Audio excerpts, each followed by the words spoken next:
It just seems the problem with the marijuana is 5, 4, 3, 2, 1. Terence McKenna, ladies and gentlemen.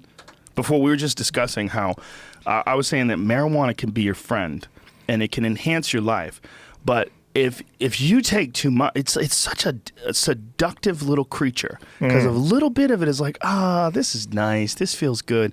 But if you get too crazy, especially if you get too crazy with edibles, it'll take you away on this wild journey of paranoia and it'll lock you up.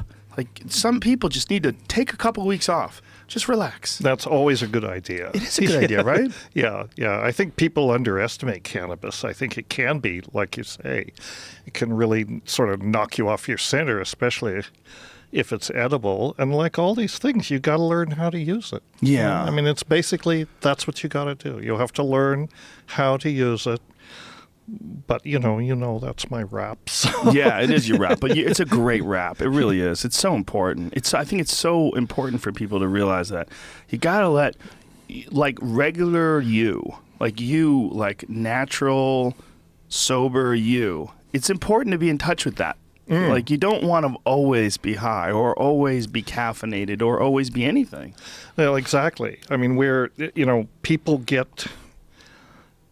to these places and they fail to do a reality check on themselves, I mean, I get emails from people all the time who said, well, life's been pretty weird lately. I took mushrooms 5 times last week and, and it's like, dude, how about you lay off for a while and give yourself a chance? Because, they tell these stories and it's like the idea of, okay, let's find your center, go back to baseline, lay off the sauce, whatever it is you're taking, and just chill out and try and rediscover your center. It seems like common sense advice, but people don't do that. It does seem like common sense advice, but common sense is not common. I mean, I think everybody knows that. Well, yes. All you have to do is look around to realize that. What is it about people, though, that once they indulge in any sort of, I mean, it doesn't even have to be a substance. It can be an activity, like gambling, for instance. Mm-hmm. Like, once it gets in your bones, it just seems like you're so compelled to just continue that behavior, and the idea of stopping is almost more painful than the idea of wrecking your life. This is addiction. This is basically, these things are reinforcing. They activate those pleasure circuits, in the brain, mediated mainly through dopamine, and all of these.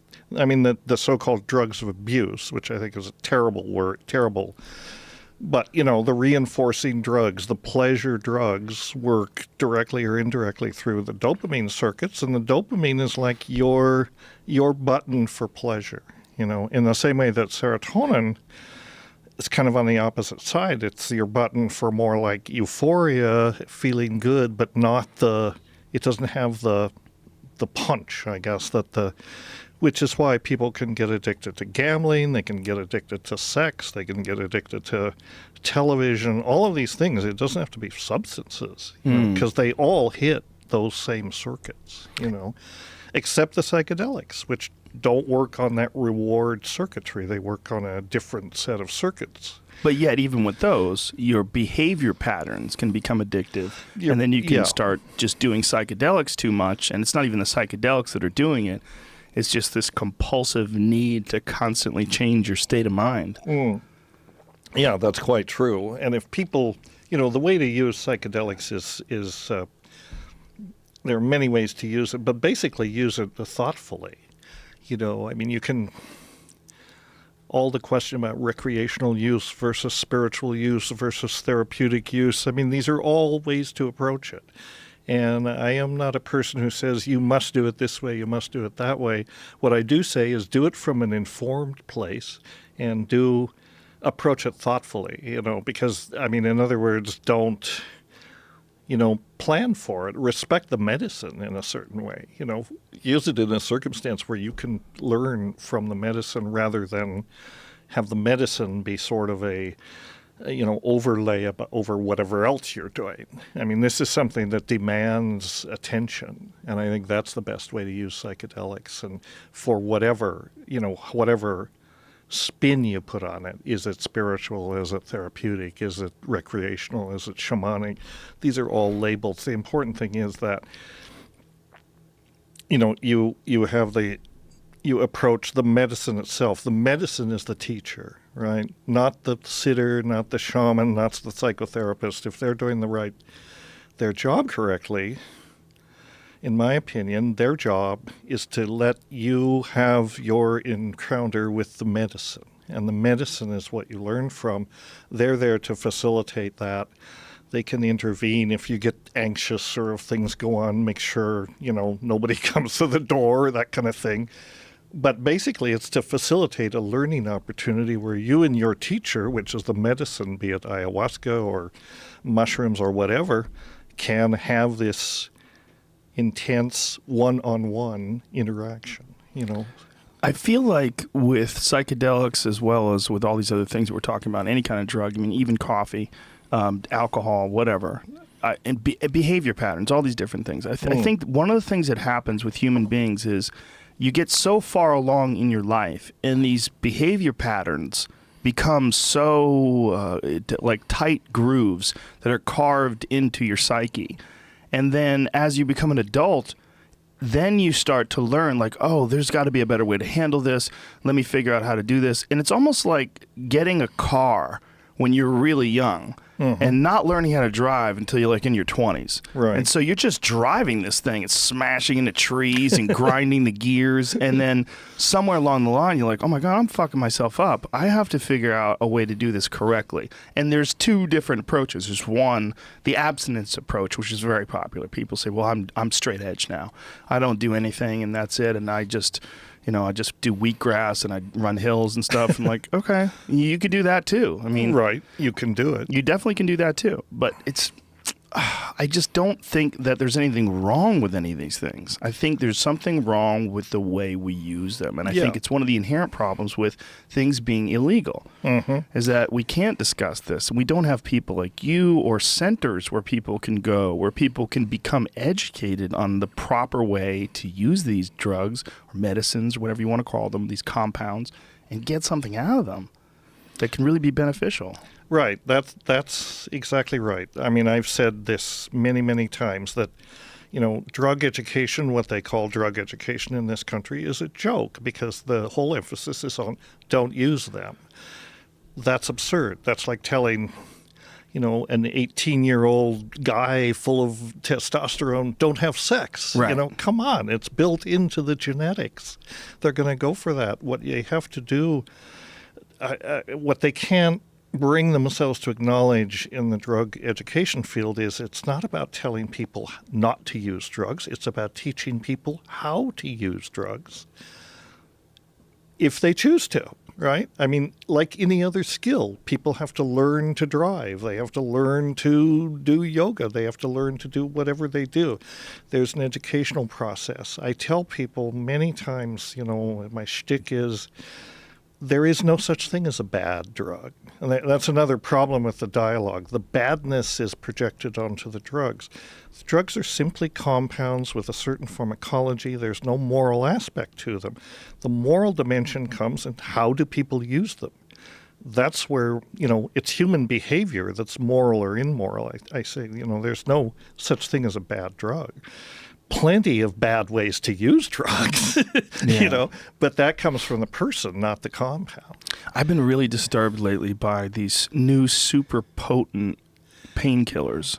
Oh, it's like fentanyl. Yeah. The stuff that killed Prince and carfentanil now is the big menace. Fentanyl's bad enough. Carfentanil is something like 100 to 1,000 times more potent than fentanyl. What? Yeah. So a speck, literally a pinhead or less of the carfentanil is a lethal dose. Oh, my God. Yeah. So this is really not good, because I am certainly not an expert on, the sources and all this, but apparently this stuff is being made in China, imported here, and they use it to cut heroin because it's so strong. But people are dying left and right, because of carfentanil is far more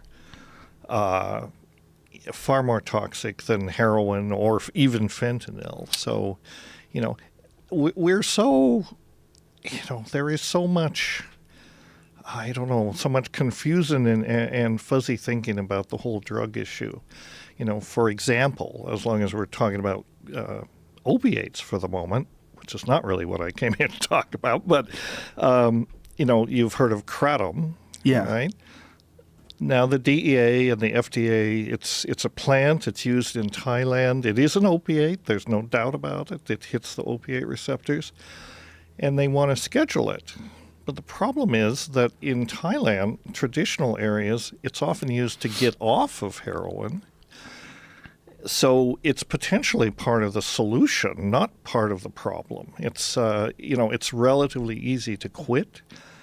And the big thing about Kratom, it doesn't cause respiratory depression. And respiratory depression is what kills people from from heroin overdoses. It's the alkaloids in mitragynine do not do that. And Kratom is currently in a weird semi-legal state, It's in this semi-legal state, but the DEA would love to schedule it. But again, they had plans to, and there was some pushback about this. And people were saying things like I'm saying, wait a minute, let's take a second look at this. This may be part of the solution because it could be a kind of, in a sense, an herbal methadone. I mean, methadone's not the best way, but something that people could substitute and then gradually taper off. Kratom has some weird sort of property where at low doses is a stimulant. Yes. 'Cause I've tried it before, but only at low doses. I've had, there's a company that sells it. They've been here. We have it right here. Oh, there are lots of companies that sell it. Yeah, it's this company, Urban Ice Organics. That's the name of the company. But I take 2 or 3 of those, and it's like a cup of coffee. And it's like no weirdness, no. Right. You don't feel high. At a low dose, it is that. Why is it's kind that? of a stimulant. Who knows? Just unique pharmacology. How strange, though. But at higher doses, it's definitely an opiate. And is it something that impairs motor skills? Well, not so much. I mean, just in the sense that it's like being high on morphine or heroin. So it does. I mean, So it really can give you that kind of a feeling. Absolutely. Wow, that's interesting. It hits the opiate receptors, but then it also hits a few other receptors as well, which is part of the stimulating effect. But, why the pharmaceutical companies are not all over this plant, I don't understand, because for a long time the holy grail in drug discovery when it comes to analgesics is find the narcotic that is not toxic, the analgesic that is not toxic, hopefully not addicting, but that's not going to happen. And is there an LD50 for this stuff? Oh, sure. I mean, there's an LD50 for most things. I don't know. For people who don't know, lethal dose at 50%. Yeah, it would be hard. Yeah, the 50% lethal dose for 50% of the sample. But in the herbal form, it would be hard to get anywhere near a lethal dose. You'd have to eat a giant brick of it. Yeah, probably. Probably you'd throw up before you ever got to the lethal. I mean, if you isolated one of the alkaloids, 7-hydroxymitragynine is the strongest one. It's about 100 times stronger than morphine. Whoa. So definitely effective. So is there any issue with that stuff, though, with people who have had problems with pain pills in the past? Maybe they start indulging this a little bit too much? Well, it's a better alternative than the pain pills. Right. It's very good for people who want to get off that shit. I'm sorry, can I say that Sure. on the radio? Okay. This is the internet. People who want to get off those kind of things, they can't quit cold turkey, but they could go on Kratom and gradually cut down because the withdrawal symptoms for Kratom are much less apparently than for heroin and these things. They just don't grab you. So this is a gateway out of the addiction. Right.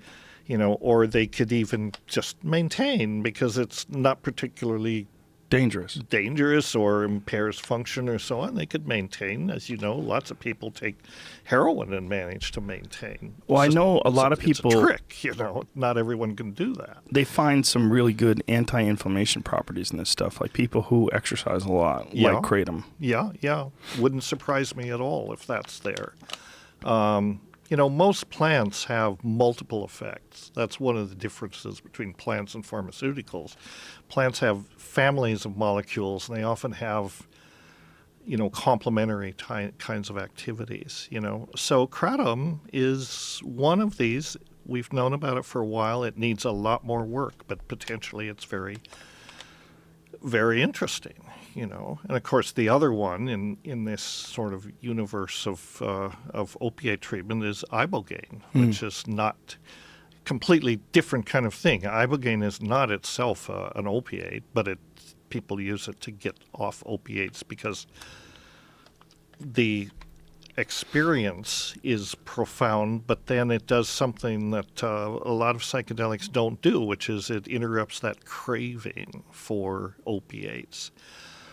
Depending on how it's structured, anywhere from a few days to a few weeks. And the thing I think that determines the effectiveness of Ibogaine as a treatment for opiates is if the person has prepared for what happens afterwards, right? You got to prepare for what happens after. If you go back to your old neighborhood, your old buddies, your old habits, it's not going to work. Right. You're not making a serious commitment to make it work. But if you have a plan, going to go to this clinic, get this treatment, get cleaned up, then what? And that's true. That's really, I think that's the main factor that determines whether Ibogaine is effective or not. And it is for a lot of people. It works. It's a problematic substance. It's a controlled substance in the States, but only in about 6 countries is it actually prohibited. Most countries, it's either in a gray area. I guess it's a gray area. It's unregulated is the term. Couple countries have put it on prescription drug status, Brazil and New Zealand. But it's, the framework is there. That doesn't mean there's a rush of people to go to Ibogaine clinics in those countries. It really hasn't created a rush, but the framework is there if people want to do that. So Ibogaine is another one of these that needs more investigation and is potentially part of the problem to the opiate epidemic. There is rumors, they're more than rumors, but some Ibogaine activists are trying to get certain states to provisionally approve the use of Ibogaine, a special waiver from the federal government. Vermont and I think New York has now applied for this because their problem is so bad. And it's like basically they're saying to the government, here's something that may work. Just grant permission on a statewide basis to have this medicine. We'll see where that goes, I think we're all in this community acutely aware of now the government is again rumbling about how they're going to revive the war on drugs. It was a stupid idea then, and it's even more stupid now. But hey, this government, stupidity are us is kind of their angle on things. So this Jeff Sessions character is we'll real. We'll see how it goes. I'm not too worried because I think there's going to be so much pushback on this. Yeah, and that's the other thing about Trump. He seems to be a populist, and if there is too much pushback from that direction, I think he's going to try to avoid that as much as possible. Yeah. When they did a recent survey of the United States of how many people think that marijuana should be legal, like recreationally legal, it's in the 60% now, which is for the first time ever. Yeah, and states have done it, and I just don't think you can... you can't go back to the war on drugs. It was a miserable failure when it happened. There's, over 40 years, they pounded over $1 trillion down this rat hole. There are more drugs, more kinds of drugs, easier to get, cheaper than ever. So where's the success? And more people in prison as a result of this. So where's the success of the war on drugs? There's nothing. There's nothing they can point to. It's not like anyone was saved. There's not like... Right. The problem is that these people, facts don't carry much weight with them. They're kind of off in their own private ideological fantasies. Yeah. And the fact that the war on drugs doesn't work doesn't matter to them. It's like these are bad people who need to be punished. That's their stance on it. It's not about anything other than that. I think that's really important. What you just said, these are bad people. I mean, they're really talking in these simplistic terms. That's one thing that Sessions said, that marijuana is not something that good people use. That's which what is he just said. Preposterous. How many grandmas are out there that are listening to this going, what the fuck is this guy talking about? This is crazy. Well, yeah, it is. And it's clear that, not a jot of reflection or careful thought goes into these kinds of statements. This is what bothers me. I mean, many, many things bother me about Trump, but one of the chief things, one of the major, I guess you could say, flaws in his character among many, but you listen to him talk, you listen to his general thing, and you realize this is not a man who's ever had a reflective thought in his life. There is no there is no inner self. People say, well, just give that man some ayahuasca and that will straighten him out. I don't think so. I think there's, there has to be something inside to straighten out. I mean, Don't you think that maybe, I would like to speak to him alone and find out who he really is. I mean, you think when someone's speaking in front of, a big group of press or, any time there's a camera on them, it's really hard to figure out who that person is. Yes, that's true. I think being alone with someone would be very illuminating. I agree. Maybe alone he's different, but he is such a creature of media and television. Yeah. This is his It's whole inexorable, thing. right? Yeah. So maybe there is a thoughtful person there, but you sure don't see any evidence of that. And that's unfortunate. I mean, because that's... whatever you can say about Obama, and there's many bad things that, he was not a perfect president. He was very thoughtful, and smart. I'm not so sure Trump is smart. I mean, he's smart in a certain way, but not the way that we need our leaders to be smart, in this age. We need to... anyway, we could go on all day about this, and that's not really what we want to talk about. Yeah, we could go on about this all day, and let's definitely not. Let's shift gears and talk about this celebration of 50 years of psychedelic research and what you're doing now. It's in Birmingham, is that where it is? It's in Buckinghamshire. It's in England. I knew it was a B. Yeah. One of those places. It's not, this is something that I've wanted to do for a long time. And the backstory is that in 1967, there was a conference that was sponsored, believe it or not, by the Health, Education, and Welfare, Department of Health, Education, and Welfare, National Institute of Mental Health. U.S. government paid for this symposium held in San Francisco in 1967 called the Ethnopharmacologic Search for Psychoactive Drugs.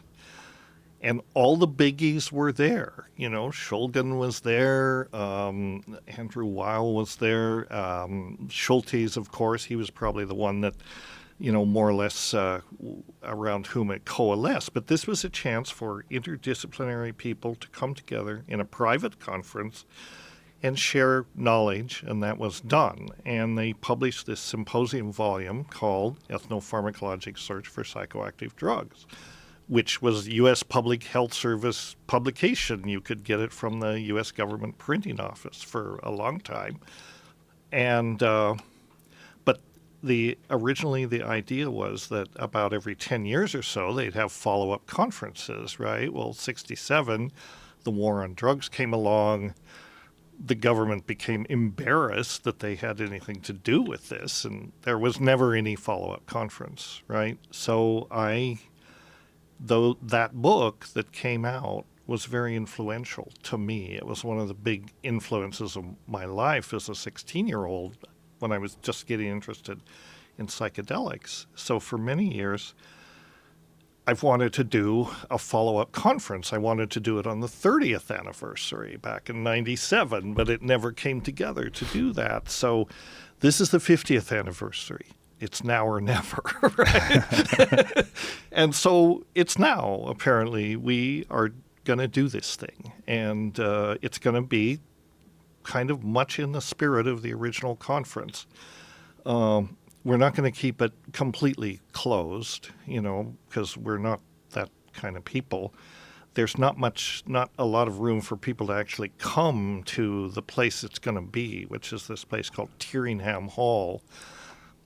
It looks exactly like Downton Abbey. I mean, it's an English country house, beautiful place, but not a place set up for a huge conference. There'll be maybe 10 guests staying there and a bunch of people staying close by. But the point is not so much the people attending. It's going to be live streamed on Facebook, which anyone can tune into that. And then we're going to publish the symposium volume for 2017. That everyone who presents is going to submit a full paper. We're going to publish that as volume 2. We'll bring them out together as a deluxe edition. The first one, which is available for free, it's in the public domain. And then the one from this conference, and we'll package them together as a collector's edition. And we're pre-selling that now as part of the strategy for getting the money to pay for this thing. And we're doing okay, So I give you the website. It's espd50.com. What does it stand for? Ethnopharmacologic Search for Psychoactive Drugs 50th anniversary.com. And then there's also a Facebook page, which is where the live streaming is going to be. So if you go there, you can order the book, you can get the whole backstory, you can sign up for the Facebook live stream and so on. And that's what we're going to do. And I've been very lucky. Some people, how these conferences are. You don't do it on your own. When I sort of floated this idea, a lot of people stepped up and said, yeah, I want to be involved. I'll be involved. Not only people that are helping organizing it, but also people that are providing some funding. So now we have the money to pay people, bring them from all over the world. There'll be about 18 presenters. And some really good people, some very high-profile people. David Nichols will be there. Mark Plotkin, who runs the Amazon conservation team. A number of, those are maybe the two highest profile, but people that are known in the field. And there's, you can look at the website, espd.com. You can look at the program, and if it appeals to you, get on the live stream. So that, those technologies did not exist in 1967, right? So they do now. So why not let the world in? We can't have everybody come to Buckinghamshire, but we can have them all over the world. So that's the idea. Well, I'm sure the response to this is going to be tremendous if you can live stream it. And live streaming it on Facebook is going to be huge. I mean, that's a great idea. Well, I hope so. Oh, it is, for sure. It's an awesome use of the technology because there really isn't something like that people can tune into and watch 18 different people speak. And, of course, it'll all be documented, right? So it'll be archived. We'll generate a DVD out of it. But mainly it's the books. I mean, the idea of actually collecting real physical books might seem like a quite 20th century idea to people, and it is. We have to do it while we still can. Yeah, I like the idea of having a nice box set, you know, but people don't have to get that. They can get the single one. They don't have to do anything that I tell them, but if they're interested, they can do it. And so, thanks for letting me come on and let people know about this and tweeting it and so on. This is all very helpful, and it looks like there's going to be a lot of response. And then, of course, the Psychedelic Science Conference is coming up, and we have, the symposium guys, PSY. They're running the stage at the MAPS conference, the stage in the marketplace. So I'm going to be on there, and they're collaborating with us on this project. So I'm pretty excited about it. Actually. Now, how do you organize the 18 different people that are talking and the subject so there's no overlap and so that, the message stays vibrant? Well, it hasn't really been a problem. I mean, for one thing, I pretty much knew who I wanted to come, and I know what their specialty is, so I invited these people, and they cover a variety of specialties. So not really too much duplication. Everyone brings something unique, their own perspective, so it's pretty easy, really. I mean, the idea of the ethnopharmacologic search for psychoactive drugs is that, we wanted to focus on the frontier of this. This is still a very active area. And we don't want, not another conference about ayahuasca, and that's all wonderful, and I'm totally behind it. And in fact, truth in advertising, we got 4 talks on ayahuasca, but different aspects of ayahuasca that haven't really been discussed so much at conferences. And then we do have one gentleman talking about Kratom, and a specialist of ethnopharmacologist talking about that. We have Ken Alper, who is maybe the world's recognized authority on Iboga and Ibogaine, and from the pharmacology, chemical, clinical side. We've got him. We've got Dave Nichols. We have another person, another phytochemist talking about Salvia divinorum. So these are things that were not even on the radar, in 1967. And that's kind of the idea, that there's been 50 years more work and a lot of work and never any follow-up conferences. So that's the excuse for doing this. This will be the follow-up conference, and if it gets momentum, then maybe we'll be able to do number 3 and number 4. Well, probably by the time number 4 comes around, I'll be drooling in my oatmeal, so I may not have much to do with that one. I think there's going to be some new science that's going to kick you right back into gear. Let's hope so. There's a lot going on right now. I'm holding on for it. I think you're catching the wave right at the right time, Dennis. Right. Sometimes I wonder, but yeah. I'm super positive for you. What is the status of Salvia divinorum? What is the legal status? Salvia divinorum is more or less legal on the federal level. It's still sold. I think a few states have banned it. I'm not sure which states. How funny that it's the opposite way. Most things are federally illegal, and then the states legalize them, like marijuana at least. But Salvia is, for people who don't know, super potent psychedelic. Super potent and super bizarre. Yeah, very weird. And I think maybe that's kind of the built-in protection against abuse, because a lot of people don't care for it. It's like once is enough, never again.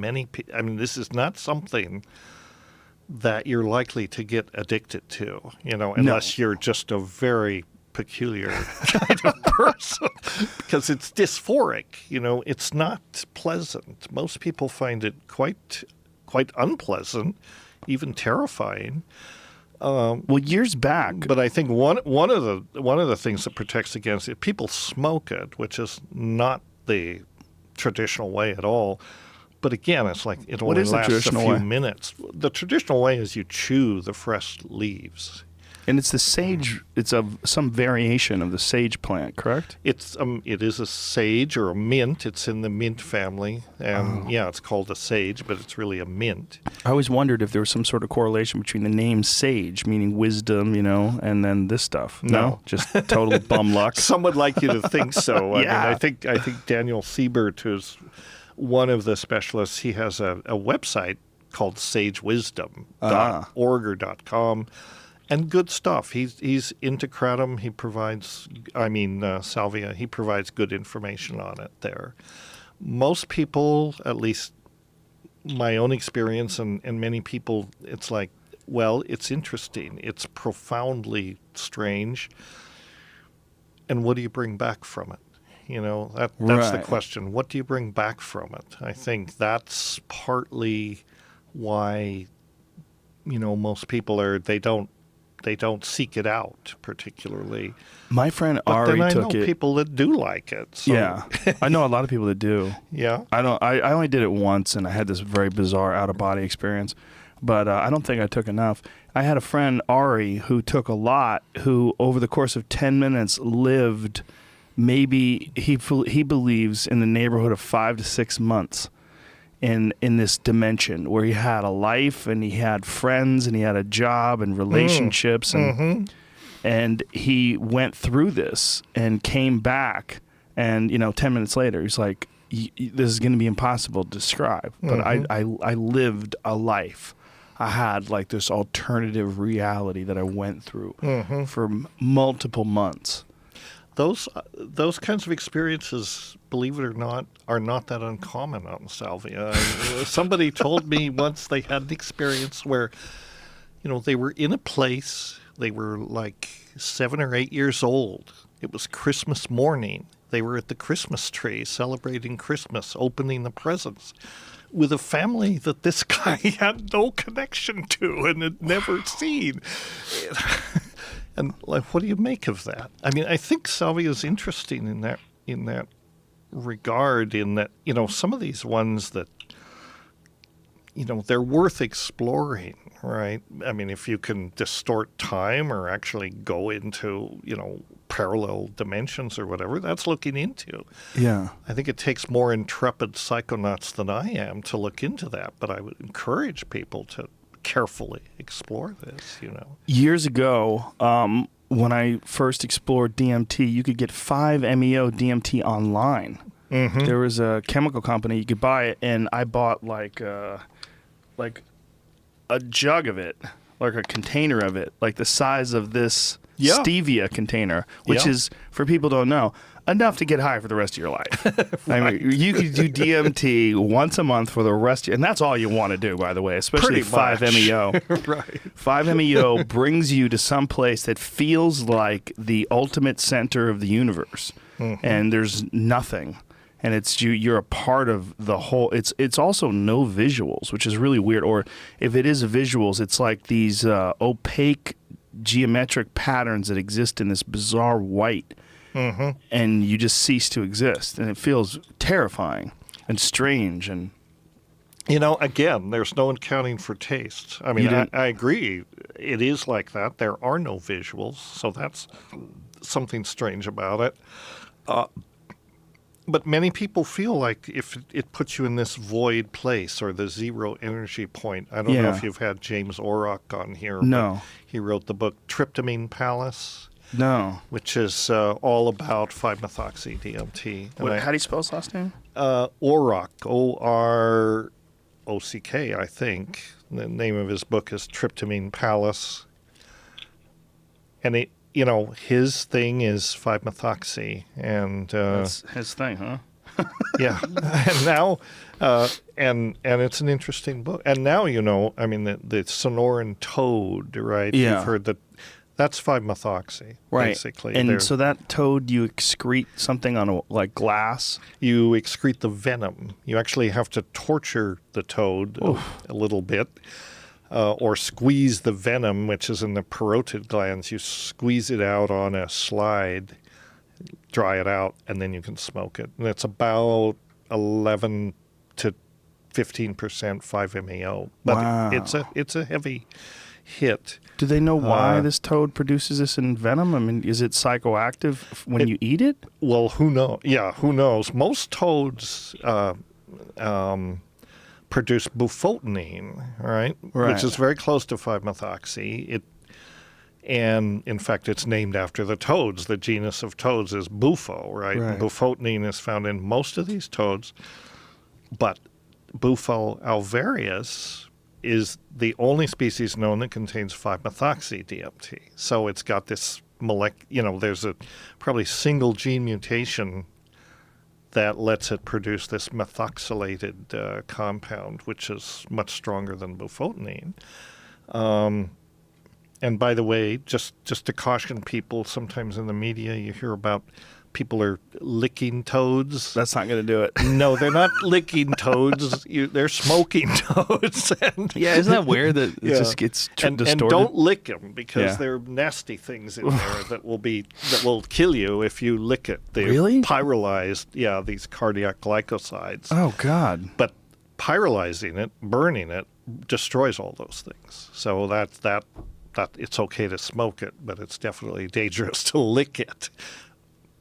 Most people don't like licking toads anyway. It's probably, who came up with that? Right. I think various fairy tales, right? Isn't that the... Does the human body produce 5-MeO-DMT as well? Oh, yes. Yeah. And is it produced in the same areas like the liver and the lungs and presumably the pineal gland? The pineal gland, Yeah. all of these things, yes, it does. There's a lot of controversy about whether, these endogenous tryptamines, DMT primarily, but 5-MeO is definitely there as well. Do they have a function? There is a lot of speculation and not a lot of facts about whether they actually have a function. I mean, they're made, and there's one school of thought that says, they're sort of like physiological noise. They'll never reach a point where you could actually perceive any effect because the enzymes, any kind of cellular enzyme will just chop up DMT very readily. It's so close to human metabolism. It's going to be very ephemeral in the system, even if it is released. But other people maintain that under some circumstances, the DMT can be stored in vesicles, in neural vesicles, and released on demand, or when some stimulus leads to its release, like some stress of some sort. Jamie, go out and grab that painting that young guy sent. The guy who has a pineal gland tumor, who makes this really crazy tryptamine art. This guy, yes, I've heard about this guy. This guy sent me one of his pieces. Yeah, and he has a tumor. Do you know his name, Jamie? We'll find his name. I'll give this guy some love. But you look at his artwork and you go, oh yeah, that's what that is. Almost like Alex Gray stuff. But Alex Gray stuff is it's art. I mean, it's definitely representative of the tryptamine world. It's beautiful and it's fantastic and amazing. Right. But it's art. Right. This guy's stuff seems like a trip. Like it's the chaos of the tryptamine experience is sort of replicated in his artwork. Yeah, that's it. And so this young guy, we'll find out his name. He sent this. I first heard of this gentleman from... Thanks, brother. Thank you. Holy moly. Take a look at this. Yeah, I first heard of this guy from John Ohia, who organizes Alex's events. I don't even know which way's up. I don't think there is an up, Joe. I think this is a zero gravity environment. Up is any way that you want it to be. This is pretty amazing. Yeah, it's amazing. Wow. Yeah, well, I'm waiting for we're building a new studio, and when that's done, we'll have this up prominently featured. But this kid's work is just incredible. Jamie, see if you can find it, who he is. But he should be. Is he? I hope he's healthy. Letting himself be looked at by medical people? I think he's just happy to be tripping all the time. He's just going to leave it alone. What about science, Sean Thornton is his name. Sean Thornton? Yeah, I got a shout out to Sean Thornton. Yeah, there's his work. There it is. Artist got cancer of the pineal gland. His paintings will leave you speechless. Yes, they will. Yes, they will. Sean Thornton. Amazing. Wow. Yeah. His stuff is incredible. And apparently, he's in at least in some sort of way anecdotal evidence that it's produced in the pineal gland. Of course, the Cottonwood Research Foundation that Dr. Rick Strassman is a part of, and his amazing work from DMT, the spirit molecule, of course, the documentary that you and I were in. Right. His work has shown that it is produced by the pineal gland in live rats. So we know now for a fact that at least in that mammal, it's produced in the pineal gland. But that's always been for people that I went to the Vatican last summer, and one of the really cool things was the giant pine cone that they have in the center of like one of the outer areas. Yeah. And I was really lucky to have a very good guide who was a professor, and he was explaining to me that was representative of the pineal gland. And Wow. It was really fascinating because there's this enormous pine cone, and it's surrounded by these two peacocks on the side. They're supposed to represent immortality in some sort of strange way.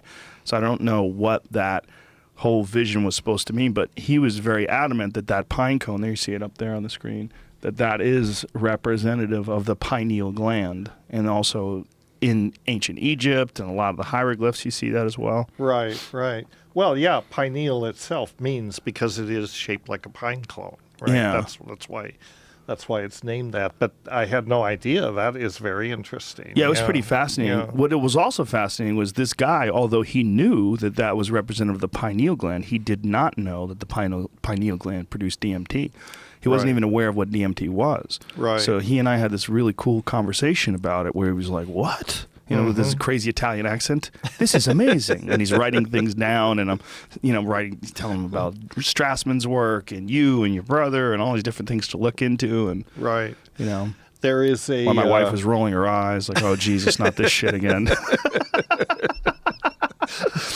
You just can't be taken out in public, Joe. You always embarrass me. Well, she knew as soon as the guy said pineal gland, and my eyes lit up, and I'm like, here we go. Let's talk about drugs.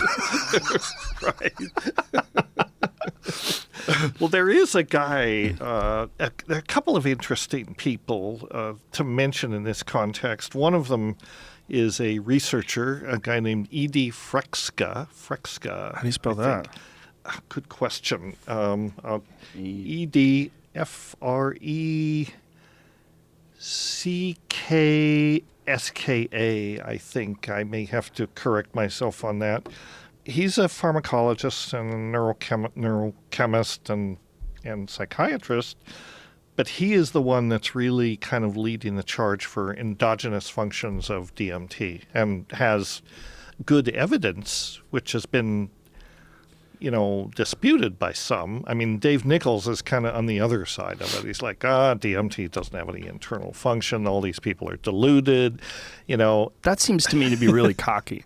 I think that it's surprising that Dave, who's a very careful scientist, would have such pre-formed ideas. Very rigid this. ideas, Yeah. right.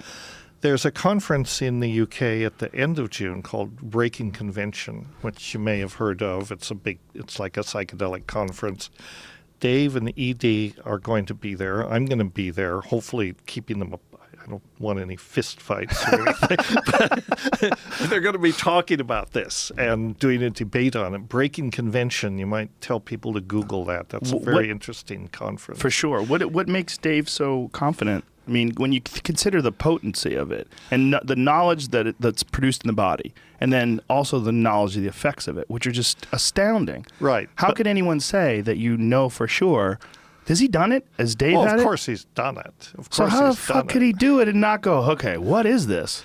Well, I think he does, but then there's also this very reductionist side to him. And, and he basically just as a pharmacologist, he says it's never going to reach sufficient concentration in the plasma to have an effect. However, I think he's wrong. And I told him, I was teasing him. I was saying, I wrote back, that famous phrase Arthur C. Clarke once said, when a distinguished but elderly scientist says that something is possible, he's very likely correct. When he says it's impossible, he's almost certainly wrong. Well, it's when you're talking about the just general biodiversity of human beings and how some people, let's talk about other human neurochemistry, like depression. Like some people are super happy and have no problem with their dopamine or serotonin levels. Right. And there's other people that have like real issues. Yeah. Well, there is that. Right. There so is if you that. just look at that, the variability of that, and then also how that can be manipulated with exercise and all these other different things that can raise those levels up. What about the other thing, like in terms of like holotropic breathing or all these different shamanic breathing and yogic exercises, Kundalini yoga, which I haven't experienced it in Kundalini yoga, but I did have a very bizarre experience fairly recently on yoga where I went into class on a pretty high dose of cannabis, and I started tripping in the middle of one of the more intense poses. It was just something akin to the very beginnings of a DMT trip, where I started seeing patterns and seeing things moving and some sort of it didn't go anywhere, but I don't pursue it in terms of like attempting to make that happen. Right. But I would imagine that if it's made in the body And then the effects of it are reproducible when you take it. I mean, taking DMT, there's a very few people, there's a very small percentage that don't have an experience when they take it, right? Very small percentage. You know. Do we know what that number is? Is it probably something like, I would say a wild guess, but a 2% or something. So that's actually which is, pretty high. Again, anomalous. Why should there be people who don't have any effect? I mean, that's a whole other question about what's strange about their metabolism. But it's interesting that you raise this because a lot of these yogic techniques, especially Kundalini, is probably about inducing DMT synthesis in the pineal or wherever it occurs. There's also a very interesting technology that has come to light. I just found out about it last summer, called the Ajna light. Have you heard of this? No. AJNA. So write down ajnalight.com. This guy who's developed this is a very interesting fellow. He's named Guy Harriman, and he used to work for Apple. He actually worked very closely with Steve Jobs when Steve Jobs had Next Computing. So he's basically a computer programmer and engineer. Worked with Steve Jobs, but then for some reason, he decided he had to move to Thailand and become a Zen monk, which he did. But he continued to work with technology, and he developed this thing called the Ajna light, which he claims induces DMT synthesis in the pineal. And I was at a conference last summer, actually at Tyringham, at this place where this one is going to be, and he was there. I tried it a couple of times, and by golly, it's a lot like DMT. Really? Yeah. So explain it. What is it? Well, it's just it looks like a floor lamp. It's nothing. It's got this array of LEDs on a holder. You lie under it. And they're just white LEDs, and he programs it from his iPad, I guess, in different sequences. But you lie under this thing for a few minutes, and pretty soon you get into the zone. These visuals begin to manifest, and it looks a great deal like DMT. So then, and he claims, it's synthesizing DMT in the pineal, and it is very much like DMT would be if it's released at the site of action, because DMT, when you smoke it brings a big body load with it. Do you have to wear that goofy outfit? Mm-hmm. What's with the orange outfit? Seriously, what is this?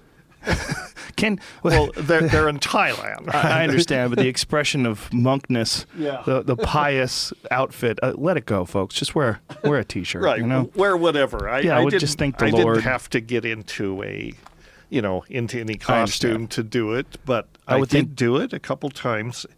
How many times did you do it? Well, I was not there long enough to do it. I did it a couple times. And this woman's sitting. Is it just effective sitting as it is lying down? I couldn't tell you, but I expect so. You lied down? I lay down, yeah. And you close your eyes and... No, you close your eyes. Doesn't matter because it's... Coming through the light. You don't light. have eye shades on. Right. And usually he's playing some music. But then, in me, like the reductionist, kicks in and says, well, Guy, this is interesting. How do you know it's really DMT that you're stimulating? And we've been going back and forth on that, and how can you test that? And there are ways to do it, but most of them involve some fairly drastic procedures, like you can do that you wouldn't want to do on people because they wouldn't give you permission if they had any sense, but you could do it to rats. You could do something called microdialysis. You can put essentially a microscopic tube that's absorptive next to the pineal, and you can collect samples that you can detect.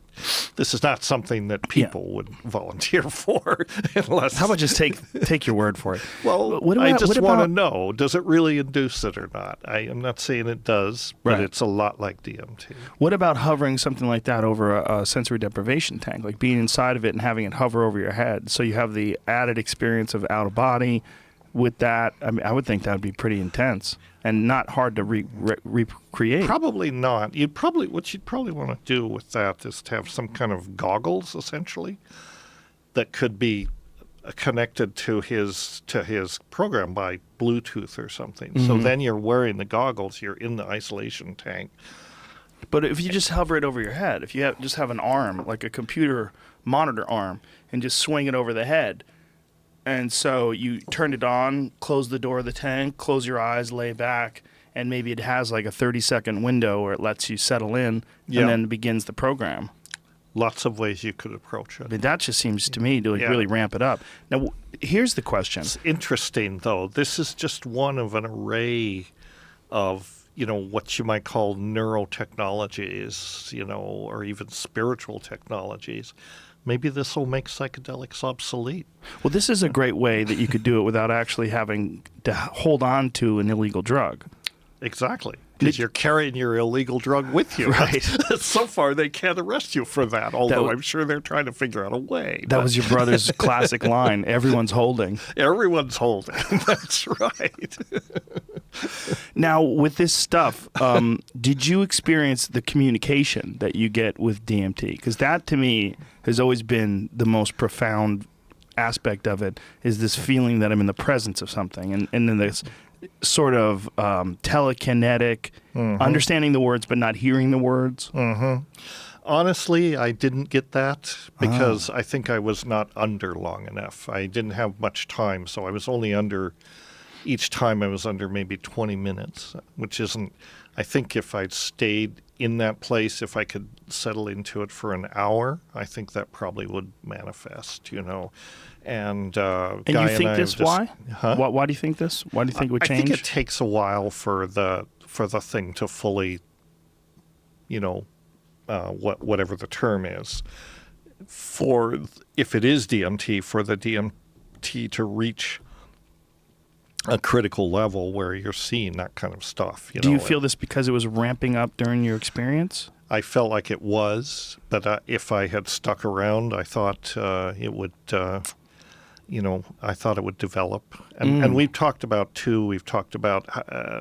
thinking about how to establish that this really is DMT. Another approach that we've tried is to take or the guys tried. I don't have access to the light. I can't afford it, but guy how much has does it cost? tried. It costs about $3,300, which is not bad, but beyond my pay grade right now. I'm going to buy it for you for a present. How about that? You should buy it and keep it yourself. I'm going to buy two of them. I'll buy one for you and one for me. We'll correspond. All right. Well, now as long as you're going to do that, I might mention that that guy is offering a conference special here. If you do, I have to wear the outfit? Yeah, no, you don't. I'm but not wearing if you orange. buy it, you'll get a discount on it if you go through the Facebook site, which I'm about to put his stuff up there. Okay, beautiful. We can talk about this offline, but if you go through Facebook, some portion of it will go toward supporting this conference. Well, I would love that.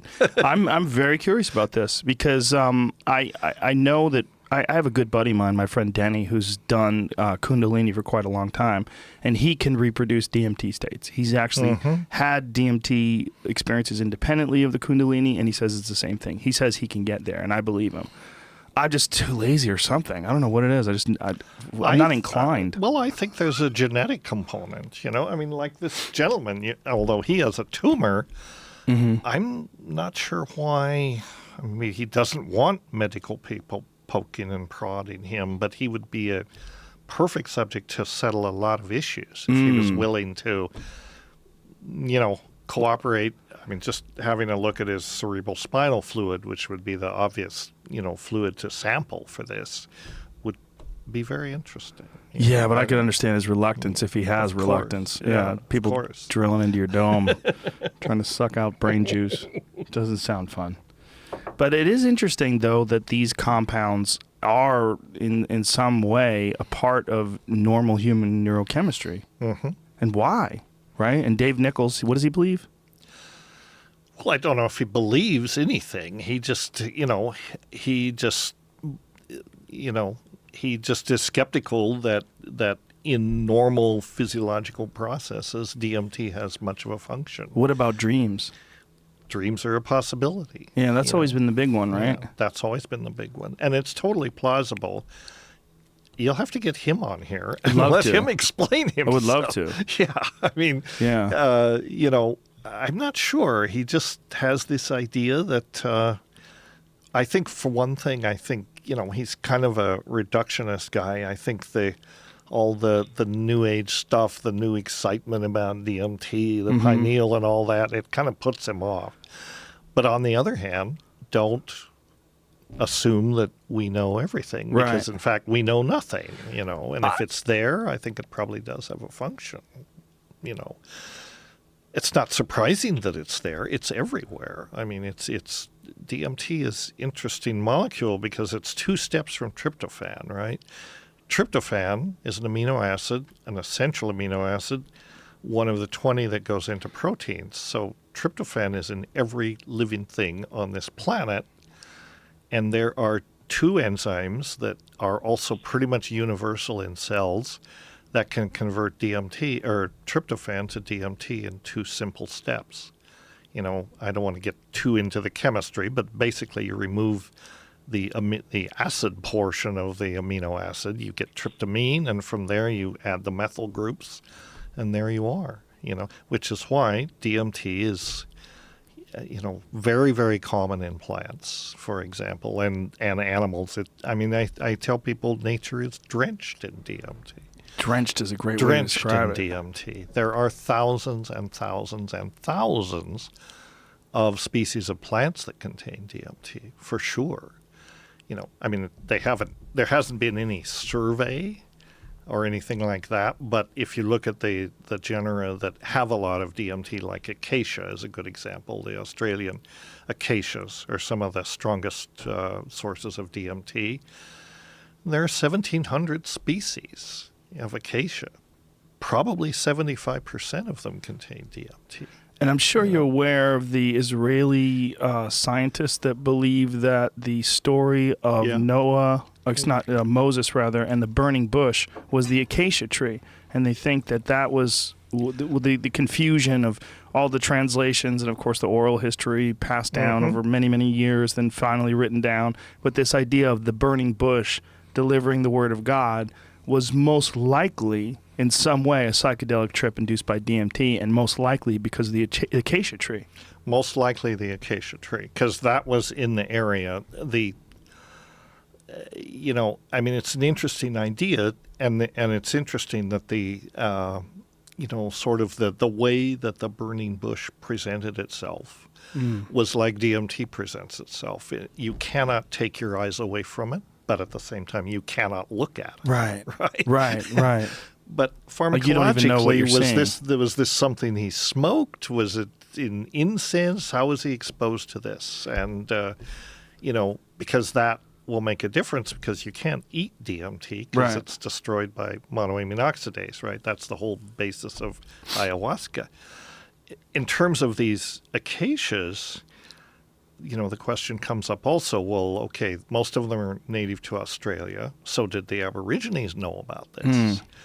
And if you look at their art, looks like DMT. It's very psychedelic art. I haven't really looked at very much all Aboriginal. of these pointillist kind of designs in Aboriginal art. I mean, they're extremely psychedelic. See if we can find some of that. But the Aborigines, I think they had to know about it. They're just not talking about it. But one possible way that they could have used it, because the DMT in the acacias is so high, the leaves, some of these acacias, they're 2% DMT.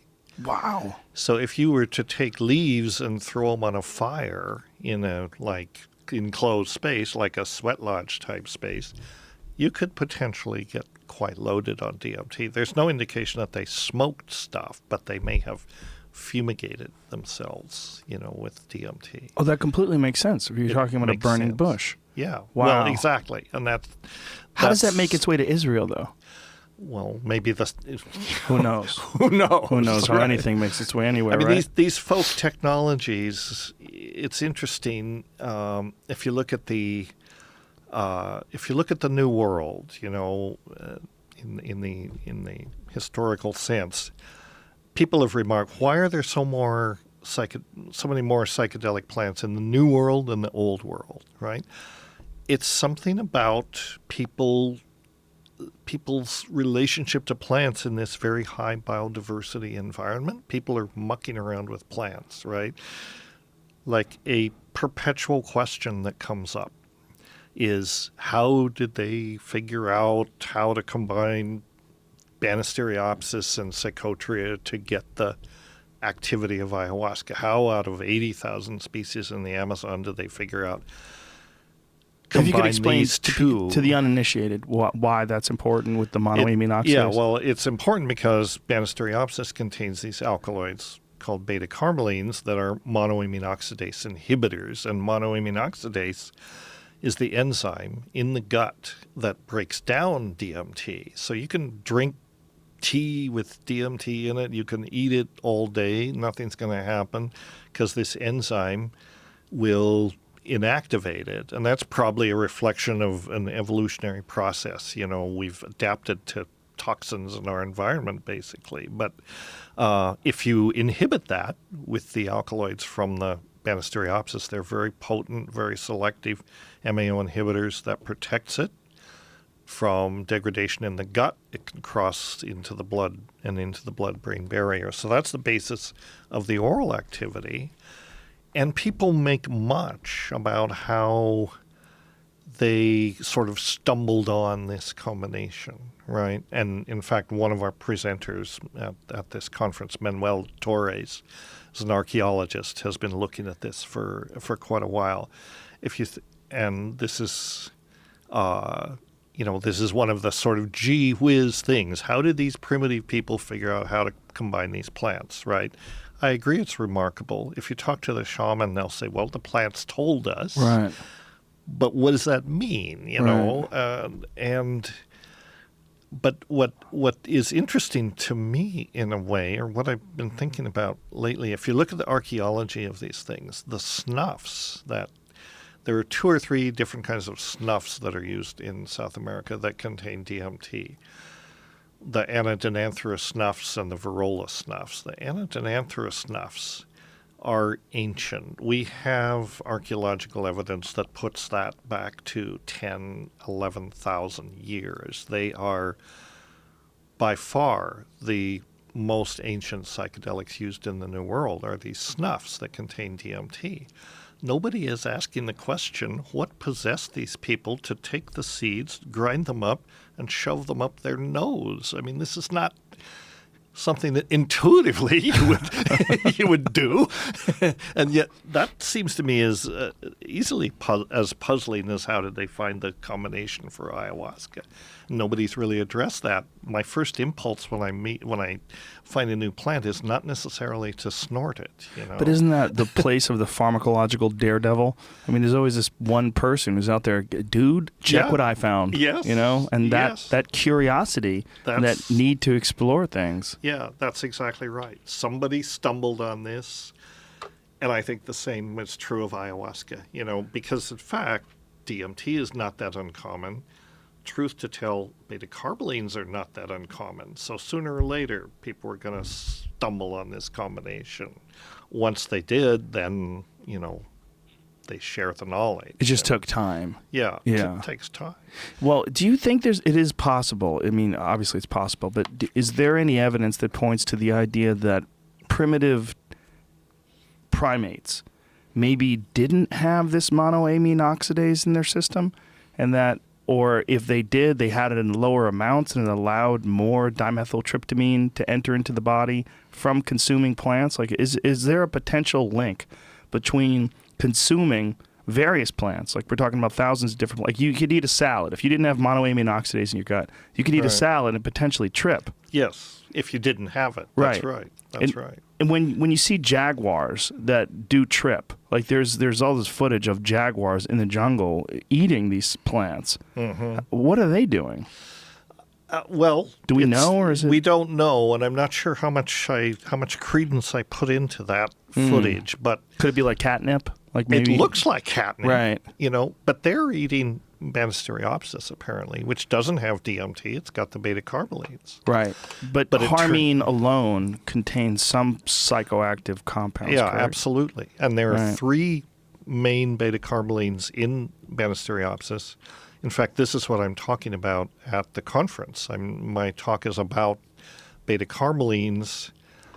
A lot of activity, the idea that they're not psychoactive, that they're just MAO inhibitors is not really true. It's an incomplete picture. There are a lot of other activities with beta-carbolines, and a lot of attention recently refocused on harmine, which is the main beta-carboline in Banisteriopsis. Turns out it has all kinds of activities that have been sort of overlooked until now. Not least of all, it stimulates neurogenesis. It stimulates nerve cell growth. This is big news because that's huge. Yeah, and potentially it inhibits a kinase, which has to do with kinase is a protein that phosphorylates things, right? Very common. All kinds of kinases around the body, but it inhibits this one particular kinase called DYRK1, whatever that means. But it is associated with the stimulation of nerve growth from neural stem cells. This is all Petri plate test tube stuff. But it's not unreasonable to think that this is going on in the body. So if that plays a part in neurogenesis, that could potentially have some real benefits to people that have things like Parkinson's or nerve disorders or exactly maybe PTSD or CTE rather. Mm-hmm. It could, or especially dementias like cognitive Alzheimer's. Or other types of dementia that are not strictly Alzheimer's, that are just kind of senile dementias. Well, I hope it's true because that's going to kick you right back in. Yeah, this is my main prophylactic against senility. I figure if I take ayahuasca regularly, I'm probably gonna be okay. Yeah, you're right back in the game. Imagine if that's the case. One of the talks that I listened to of your brothers from way back in the day, he was talking about scientific nomenclature related to harmine, and that before they, when one of the early explorers to South America, when they found this stuff, they were calling it telepathine. Yes, they were calling it telepathine. Because it induced these group states of telepathy. Because it was rumored to induce them. Ah, okay. Yeah. I mean, if you want to get into the, what you could call the sordid history of the chemistry investigations of ayahuasca, because harmine and harmaline and tetrahydroharmine, these were originally found in Paganum harmala, which is where they got their names, which is Syrian rue, right? And a lot of people use that as an alternative MAO when they're making ayahuasca analogs. So that's how those alkaloids got their names. And then when chemists came along, kind of all through the 19th century, they started looking at Banisteriopsis, and they would isolate things, and they didn't know what to call them. Sometimes they called them telepathine because of the rumors. Sometimes they were called banisterine and yahaine, and because they didn't really know what the compound was, right? And then it turned out, well, it's actually harmine, and harmine was isolated earlier, so then they got their nomenclature right. There was a long period where they never collected voucher specimens, so a lot of this work was in some ways useless because they forgot to collect the actual plants that they did the isolation from. It got a little more rigorous. There was a couple of investigators that actually thought to collect the plants that they did the isolation with, so then they could document the source, right? I mean, people think this is not important, but in ethnopharmacology, it's quite important. For example, for a long time, just a side thing, for a long time there was a plant called Prestonia amazonica. That was reputed to be one of the sources of these alkaloids and one of the components used to make ayahuasca. that got loose in the literature, and it took years to straighten this out because it's not true. And there was no doubt, there was no voucher specimen to show that this was, it was not Prestonia amazonica. It got so bad that Schultes actually had to publish a paper that said Prestonia amazonica, Amazonian hallucinogen or not. Turns out not, So wow. You have to beware of bad documentation. If you're going to collect plants, know what you're collecting, so the chemists that might come along and work with that can refer back to it. Otherwise, it's just good science. And chemists don't think in terms of the botany. They just have something. They're trying to isolate something from it. But it helps to know what the identity of it is, so. It seems to me that part of the world, the Amazon jungle, and our really troubling relationship with it currently is so... It's so analogous to the way human beings are kind of interfacing with the world. Like, that's a good way to look at it there, because there's so many different powerful things that they're learning about this one area while people are chopping it down left and right and slashing and burning and making room for cattle grazing and all this other crazy shit that's going on down there, while there's so much to be learned still. Well, yeah, and there is, and this is a good illustration of our sort of penny wiseness and pound foolishness about these things. There are literally trillions of dollars if you just want to look at it in terms of dollars and cents, which is not the best way to look at it, because after all, this ecosystem is, the burning of the rainforest is about 30% of human global greenhouse gas emissions. If you could just stop burning down the damn forest. Is it forest. Really? Yeah. 30%? 30%, they figure. Wow. But then on the other side of economics, and there have been assessments, what use do you make of the Amazonian biome to maximize its value, right? If you do cattle, it's worth so much per hectare. If you do hardwoods. That's a big issue, right? That's the big issue. But the thing is, in terms of potentially undiscovered blockbuster drugs, there's probably at least $1 trillion worth of undiscovered drugs in the Amazon, which will, of course, never be discovered because we're going to wreck it. And we're already busy wrecking it. Insane amounts of species of plants. Well, in the Amazon, is 80,000 species. Yeah. Wow. I mean, there's about 250,000 species of plants overall. Always revising this number, and they always seem to revise it up. But between 250 to 300,000 species of so-called higher plants.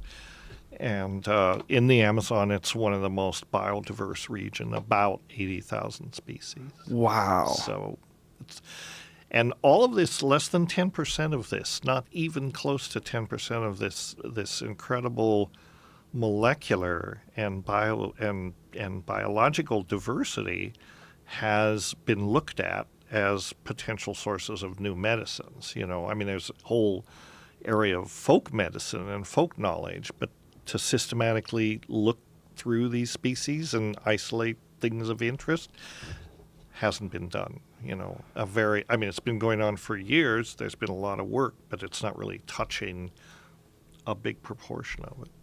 God, it's and so frustrating. Pharmaceutical companies are not interested in this. Interestingly enough, they want to. They're corporations, and despite, they tell you they're finding new medicines that will cure people and help people. To a certain extent, that's true. But remember, the bottom line is profit. They want to own everything. They don't want to share intellectual property with these savages down there that are the stewards of this knowledge. Why should we let these people have any part of it? So they want to make everything synthetically. They want it all to come out of vats, Right. their laboratories. But it's the totally wrong approach, because the frequency of compounds that make it from discovery to the clinic is very low. And when they abandoned natural products about 25 years ago, frequency of drug discovery, the pharmaceutical discovery pipeline, as they call it, dried up.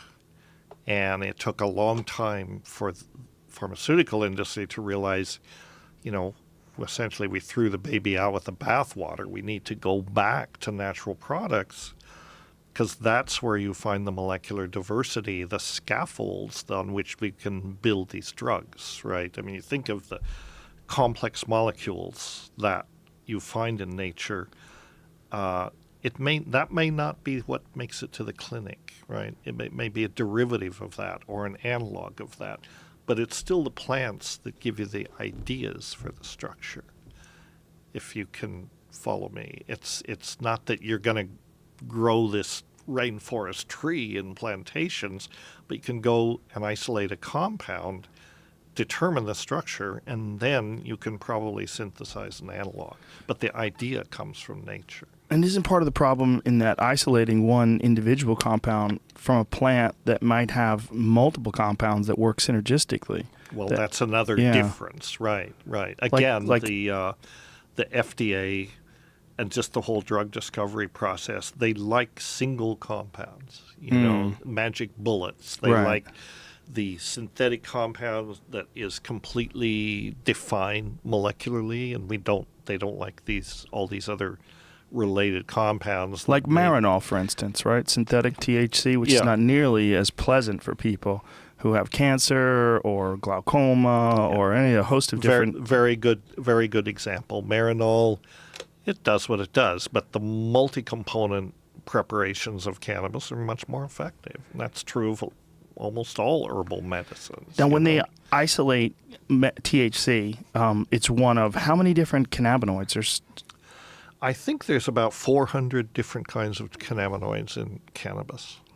So when you're getting THC, you're getting 1/400th of it. There are a lot of other Marinol. things in cannabis as well, but I believe I remember reading there were about 400 kinds of cannabinoids in cannabis. So good example, incredibly complex plant chemically, and as they all are, but that's a good example. I've never taken Marinol, but everyone that I know that has said it's just a pale imitation of what cannabis gives you. Yeah, well, it's for one particular use, which is what? I guess it's pain, right? Yeah. Is that what it's used for? But even then, the people that take it for that have said that it's not nearly as effective. It's just... This is a good example of the sort of cognitive dissonance of the FDA and the whole regulatory thing, because for years the FDA has been saying, well, cannabis has no medical use. There's no recognized medical use. Oh, but there is this one drug that the FDA has approved, Marinol, which has some small amount of the therapeutic use that cannabis does. But it's just so incredible with so much information available today that they're making such poor choices in that regard that someone can't step up and logically address this thing and say, look, you're getting a fraction of the benefits of this just because of this bizarre need that human beings have to patent things and to own things. Right.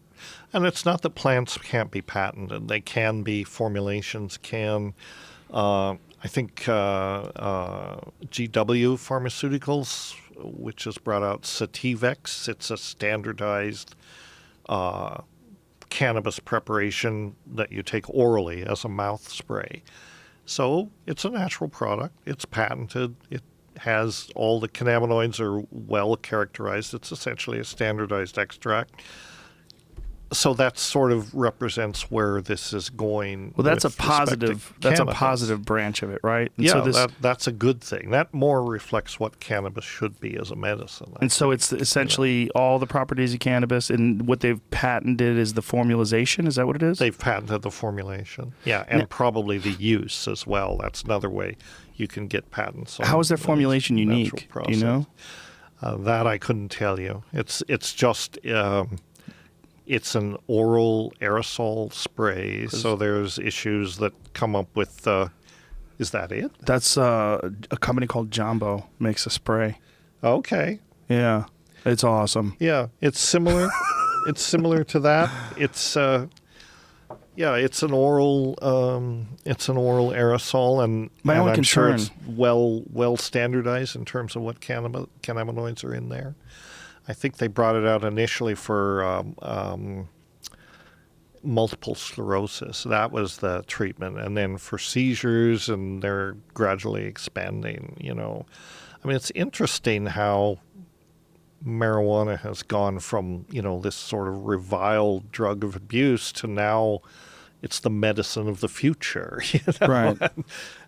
And that's a good thing. I mean, I think it does have a lot of applications, and why it should be illegal. There's no reason for this, but obviously there is. It's in someone's interest to keep it illegal. Well, that would be my only concern with this patented formula that they've sort of figured out, is that other people can't make a formula as well.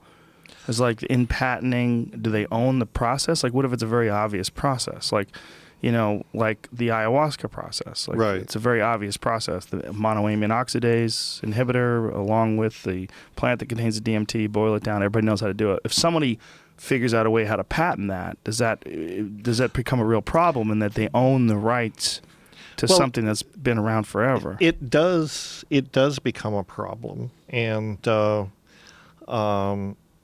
with, as you say, with something like that, where it's pretty obvious how you do it. It's Right. not that complicated. There's no innovative technology there. There's no art, right? Right. There's no art of innovation, which is what would make it patentable. There were attempts to patent ayahuasca a few years ago, and it got it actually was patented, and a delegation of indigenous healers from Ecuador, Colombia, and Peru came to the U.S. Patent Office and petitioned against this and said, we've been using this medicine for thousands of years. Who How is patented it that, it was a guy named Loren Miller who really didn't know what he was doing. I forget what his company was. This was when I was still doing my postdoc at NIH, so this was like mid-'80s. He tried to patent it, and what it turned out was it was a completely specious patent. It was a patent on a particular strain of Banisteriopsis that he collected that had an anomalous flower color, I think, and that was the basis of the patent. Well, that's absurd because flower color is highly variable. It was a useless patent in every respect. So was it rescinded? Yeah, the patent office overturned the patent, as they well should have. And then I believe it was reinstated for some reason. I haven't really followed this up, but I think by that time everyone kind of came to the conclusion that it was absurd. There was no reason to do it, and he didn't really have the resources to develop it. So, and he was not, he lost a lot of respect because it's not so much that you can't. I mean, the intellectual property thing is the real issue. And that's why the pharmaceutical companies want to stay away from traditional medicines by and large, because it's like, the indigenous people are the stewards of the knowledge. They know how to use the plant. They maintain the plant. Their habitat, is where the plant is found. So they rightly should have a place at the table. If you're going to commercialize this traditional medicine, they should get something back. Because traditionally we've been ripping things off from indigenous people for a long time. It's called biopiracy, right? And that's how they operate generally. So that's an issue. But there are ways to address that issue. Just basically, come to terms with it and acknowledge that their knowledge does count for something, and they should have a part of the proceeds. If you build if you make $1 billion drug out of this, you should be able to give something back to indigenous people. So it's complicated. It does seem complicated. It also seems like when everything becomes commercial, it's like when you look at the idea that pharmaceutical drug companies at all when you look at a corporation and you think of, this idea of, infinite growth, and this is what they're subscribing to, and they're constantly trying to make more and more money. And then you think about compounds and compounds being legal and them trying to figure out a way to market these things. It seems to be a big issue that we're relying on that at all. It's almost like that tale of the scorpion and the frog, where the frog tells the scorpion, hey, I'll give you a ride across the river, but do me a favor and don't sting me, because if you do, we'll both drown. And then halfway through, the scorpion stings him, and the frog goes, what the fuck? And the scorpion goes, hey, man, it's my nature. Right. It seems like, right, the nature of these corporations is just to make money. So relying on them to bring these intense psychedelic compounds to the market, or to, even saying the market, it's a terrible word, to just bring them to daily use, or bring them to making them free to use. I think that corporations, as you say, their main job, as they see it, though they don't say so in public, is basically to make money. To patent these compounds and make money, and make more money every year. And the best way to do that, there's no revenue model in psychedelics. There's no way for them to make money according to that model. Here's a way to not make money. Don't give that guy who's got a leaf over his dick $1 billion. Right. That guy, he's been happy shooting arrows at monkeys for 10,000 years. That's kind of it. Yeah. It's just not. So they're not going to do that if they don't have to. Well, they won't. And they want these psychedelics, if you use them therapeutically. These are things you might take a few times in your life. Right. They want drugs you take 4 times a day for the rest of your life. Sure. That's the revenue model. Yeah. And the revenue model, if there is one with psychedelics, is not that, because they have to be used in a context, set and setting, right? The revenue model, if there is one, is to have centers, to have places you can go and take psychedelics in a controlled setting. They won't look like clinics. They'll look like spas. Right. You take the family for a weekend and have a nice, psilocybin vacation while you're busy getting your massages and doing yoga and whatever. That's how it's going to work, I think, if it's allowed to go forward. That's the model. Yeah, well, we'll see. I mean, I've often said the very idea that you could patent or prohibit a plant is absurd. It is absurd, especially one that's non-toxic. What is not patented is prohibited. Yeah. That's the way they approach it. In most circumstances. What's real weird is that we give these caveats to religions. Like, that's what's going on now with ayahuasca, is that there are some companies that have had an exemption through the Supreme Court, right? I shouldn't say companies, but basically that's what they are. They're churches, right? They're churches. Which is really just another way of saying a company. What do you got there? They're institutionalized. Right. They're institutions. Right. Yeah. So the question is, and now people are beginning to sort of recognize this or ask the question. So you've got the UDV, which is one of these Brazilian churches they're the ones that took their case all the way to the Supreme Court and got approved unanimously it was actually the first case that John Roberts decided after he became Chief Justice. So very conservative court. They unanimously ruled that, yes, the UDV is a real religion. Which is fascinating. They have the right to use it. Well, it clearly is a real religion. It is a real religion. It's just fascinating that a conservative court would almost be boxed into doing that because of their views on Christianity. Exactly. They couldn't not do it. And then the Santo Daime, same thing. They didn't have to go all the way, but essentially they have the same approval. And they're piggybacking on this, and they're Christian-based religions as well. Yeah, well, they're Christian-based religions. So now the question is, when you go to Peru, there's ayahuasca. It's used. It's not as institutionalized. It's kind of idiosyncratic. You've got these practitioners. The tradition is called vegetalismo. There's no institution, there's no doctrine, there's no hierarchy, there's just freelance practitioners. The question is that a religious activity, and should it be protected? And this is what some smart lawyers are now addressing with the use of ayahuasca in the more traditional way. It's almost like the they churches have essentially taken that, they've appropriated that tradition, and they say, well, we want nothing to do with these indigenous people. Right. This is our religion. It's our sacrament. They get upset if you even call it a drug or a medicine. To them, it's a sacrament. Well, that's fine. But elsewhere, it is a medicine. But it is also, a religious activity.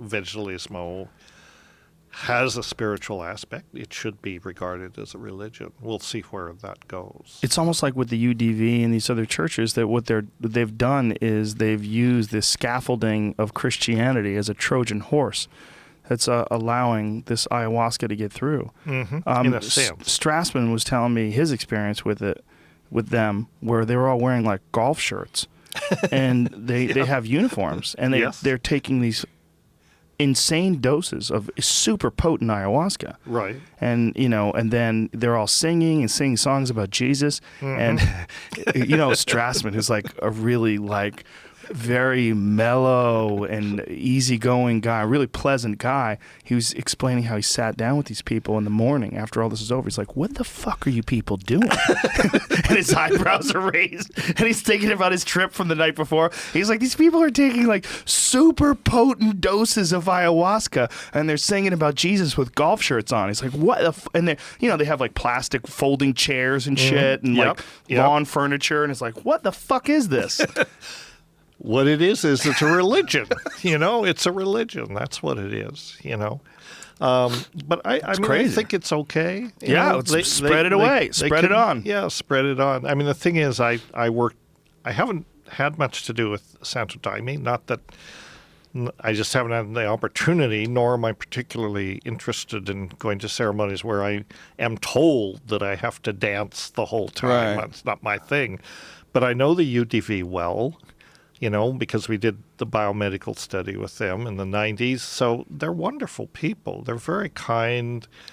Their families are good. They're very nice people. But I would never join. They asked me to join. I said, look, I don't do cults. Right. I'd be happy to come drink with you anytime. What I'm is not it that joining Groucho, a religion. What is it that Groucho Marx once said? I think, to paraphrase him, I would never be a member of any group that would have me. Yeah, that's pretty much what I told them. You don't want me. I'm a heretic by nature, but I'm happy to, share your brew, and they do make fine brew. No doubt I'll tweet about your that. organization. I'll tweet it out for you, but I'm not showing up at the stockholders meeting. I'm not going to join. but it seems to me, with my experience with DMT, that it's so powerful and so profound that I wonder if that's a way that Christianity works. Like this idea of Jesus and the saints and heaven and God and all these different manifested deities. Like people thumb their nose at it and say it's ridiculous and preposterous, but everything on DMT is ridiculous and preposterous. And I wonder if under the guise of the UDV and they're singing and they're dancing, if Jesus is real, in a sense that you can actually communicate with a thing that takes the form of Jesus. In that sense, I wonder what they're seeing. I mean, I really wonder if they're going in, the whole idea of psychedelics for the non-initiated is a big part of it is how you're going into the experience, set and setting, and also your mindset. Also, the state of mind that you approach these things can greatly affect your experience. Hence, bad trips for people that have an unstable psychological state of mind, or they try to fight the experience. I really wonder if these people are embracing all the beautiful concepts of Christianity, the love, the family idea, the brotherhood, the idea of brothers and sisters together, and this sense of unity and love of the Creator.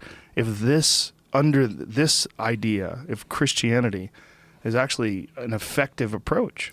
Well, I think what you experience, it is not confined to Christianity. What you articulated is just basically kind of the characteristics of a religious experience or spiritual experience. Right.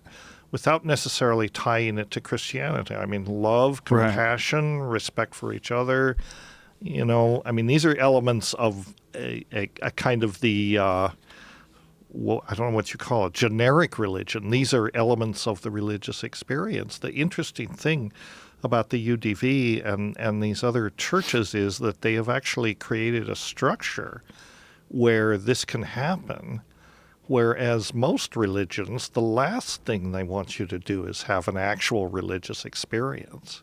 I mean, it's all set up to make sure that doesn't happen.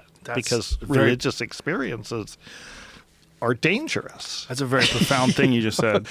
That most religions, the last thing they want is for you to have a real religious experience. No, it's all set up to make sure that doesn't happen. Only the priests get to have it. Or that was the original thing. And of course, they don't have it either because they're, you know, I mean, it's gotten away from that. And how significant is that the original idea of the rules of Christianity might have come from that? The Moses and the burning bush. These ideas that are passed on, love thy neighbor, all that stuff, might have been from that very experience. It might have been from that experience. But the thing is, and this happens, it's not just Christianity, it's like any powerful spiritual technology, anything that is numinous, right? I talk a lot about the mysterium tremendum, right? The DMT, the psychedelic experience is a mysterium tremendum, something that is mysterious, tremendous, terrifying, spiritually powerful, and must be controlled, right? I mean, it is all those things. It's too powerful. So in these power structure, there's always someone who says, you know, who wants to sort of put a collar around that, put a lasso around that, to seize the reins, if you will.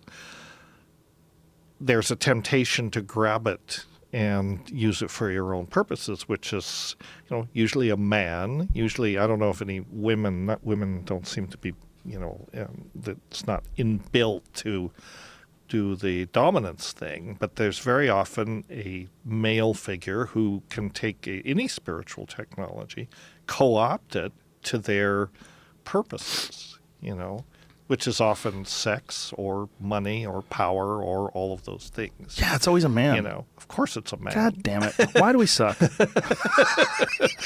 We just do, you know. I mean, we just.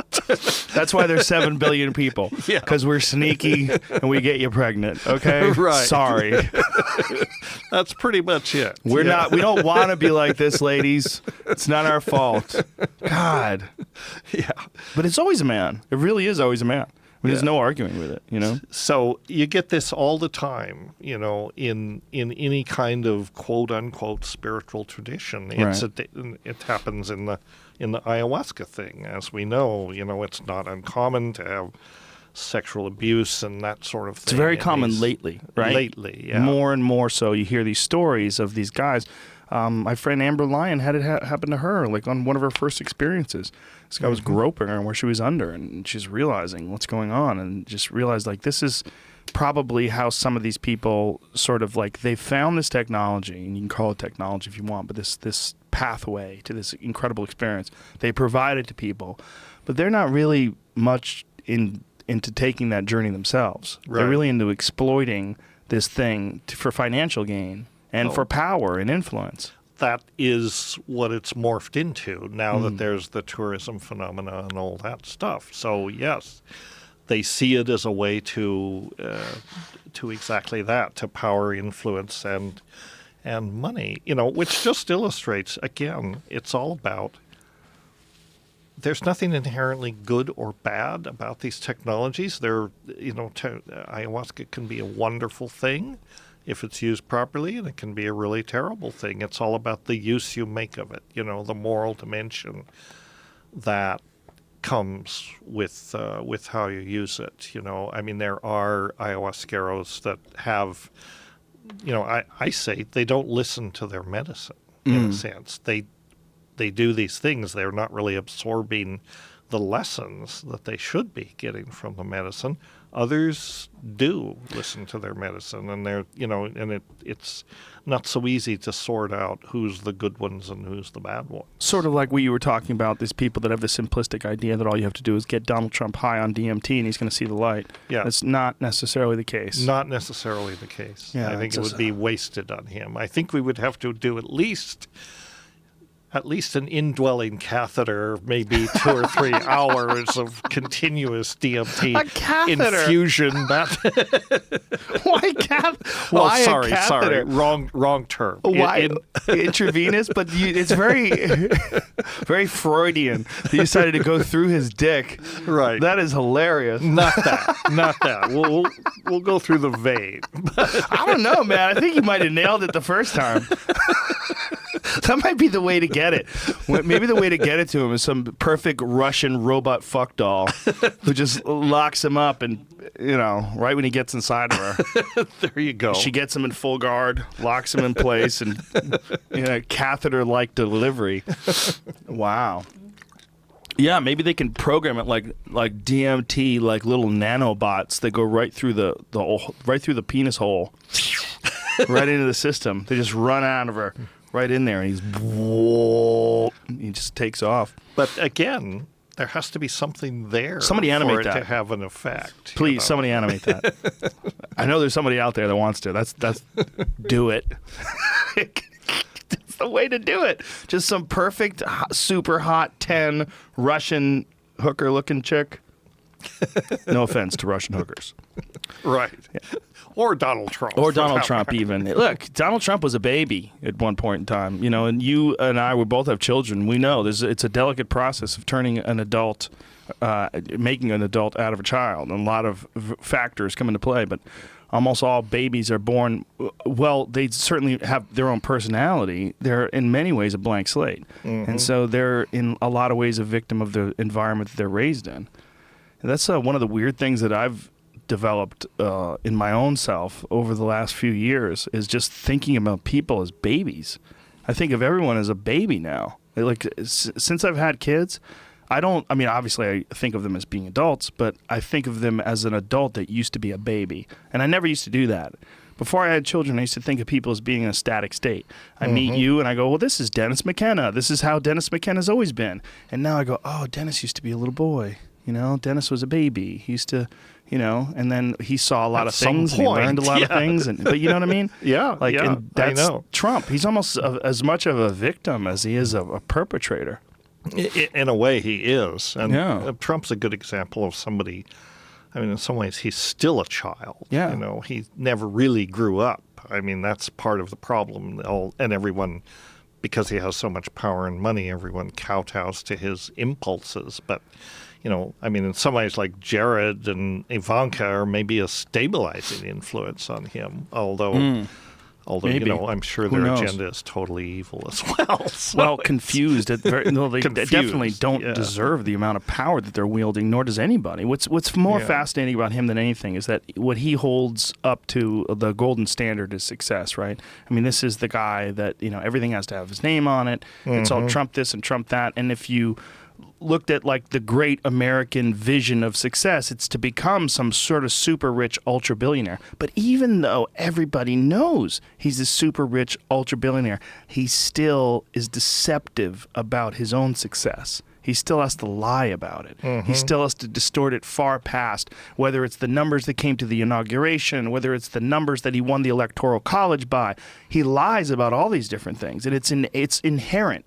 It's a part of him, this intense lack of satisfaction with any result. Any result, even if it's winning by a mile, he must win by 100 miles. Right. And that's childish. That's like an intense, but it's that same intense dissatisfaction that's inherently very dangerous in a leader, because it's leading him to make these critical judgments that aren't based entirely on reality, but rather what he wants people to perceive. Right. That's quite right. I think that's dangerous. That's what we were saying before.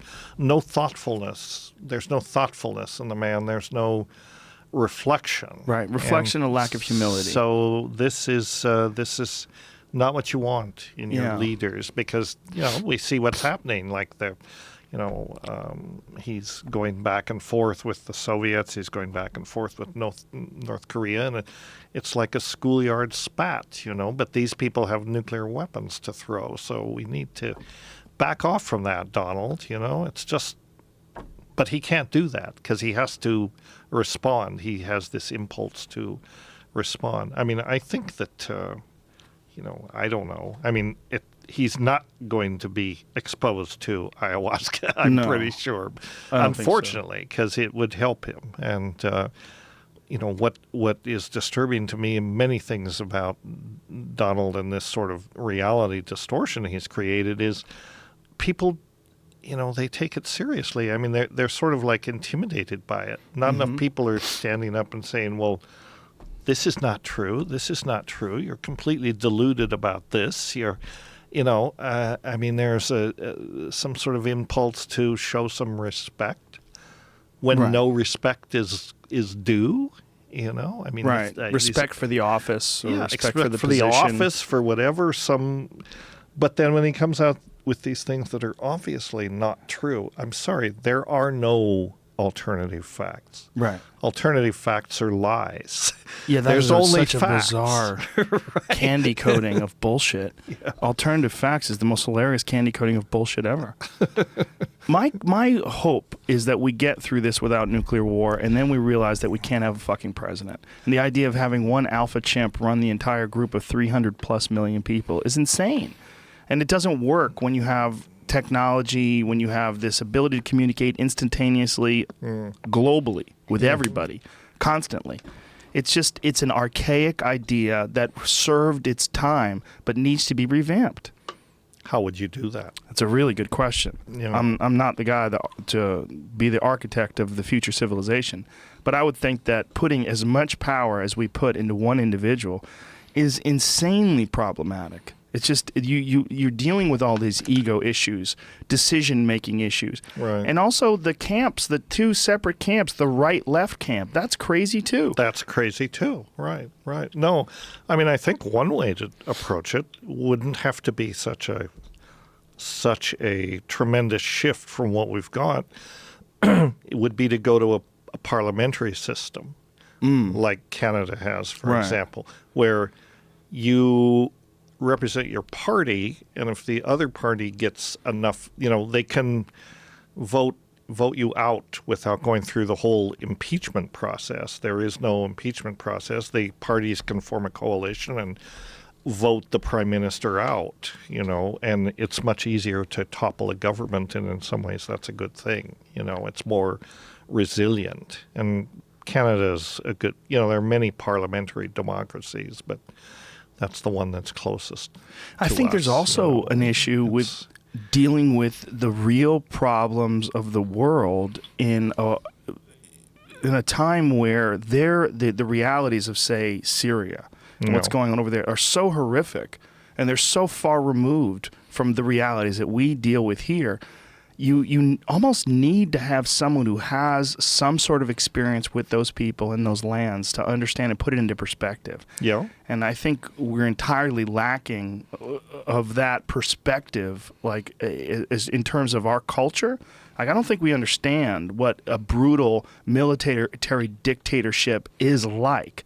I think we see it on television, and it seems almost too abstract. But the president has to deal with that in a very real way. And no one person can, but that's what advisors are for. Exactly. Right? But if you don't have good advisors, or if you choose to ignore them, then you're in deep shit. Right. Or that's, I mean, Donald appoints advisors who already share his delusions. Of course. So there's nobody there to say, wait a minute, you're wrong. And based on experience and expertise and all this, you're wrong, and you need to rethink it. That's what bothers me about, one among many things, about the way that he proceeds. I mean, the thing that bothers me most about the change in administrations is that they have basically looked at climate change. They said, we don't believe it. It's not happening. It's not even on the table. And actually, that needs to be the thing on the table. That should be the primary thing we're talking about. All this other stuff is important, but we're talking about the accelerating changes that are essentially undermining the mechanisms that keep the Earth habitable by life. This is a pretty important issue. And to have people that say, well, it isn't, we don't believe in climate change. Well, I'm sorry, climate change is real. I don't care what the fuck you believe. It is real. And for this administration to not only ignore it, but then roll back all these other measures that were put into place is, it's just the stupidest idea I can imagine. Not just roll back, but removing the funding for monitoring it. Yeah, removing which the is funding, really scary. Suppressing the information and all this. So, if you look at the people in the Trump administration, they're either from the energy industry, Rex Tillerson, I think the government has become essentially a subsidiary of ExxonMobil, and not the other way around. And so, that's what they're doing. And that's terrifying. It's Goldman Sachs or ExxonMobil. I mean, corporations run the world. We've known this for a long time. Governments are just puppets.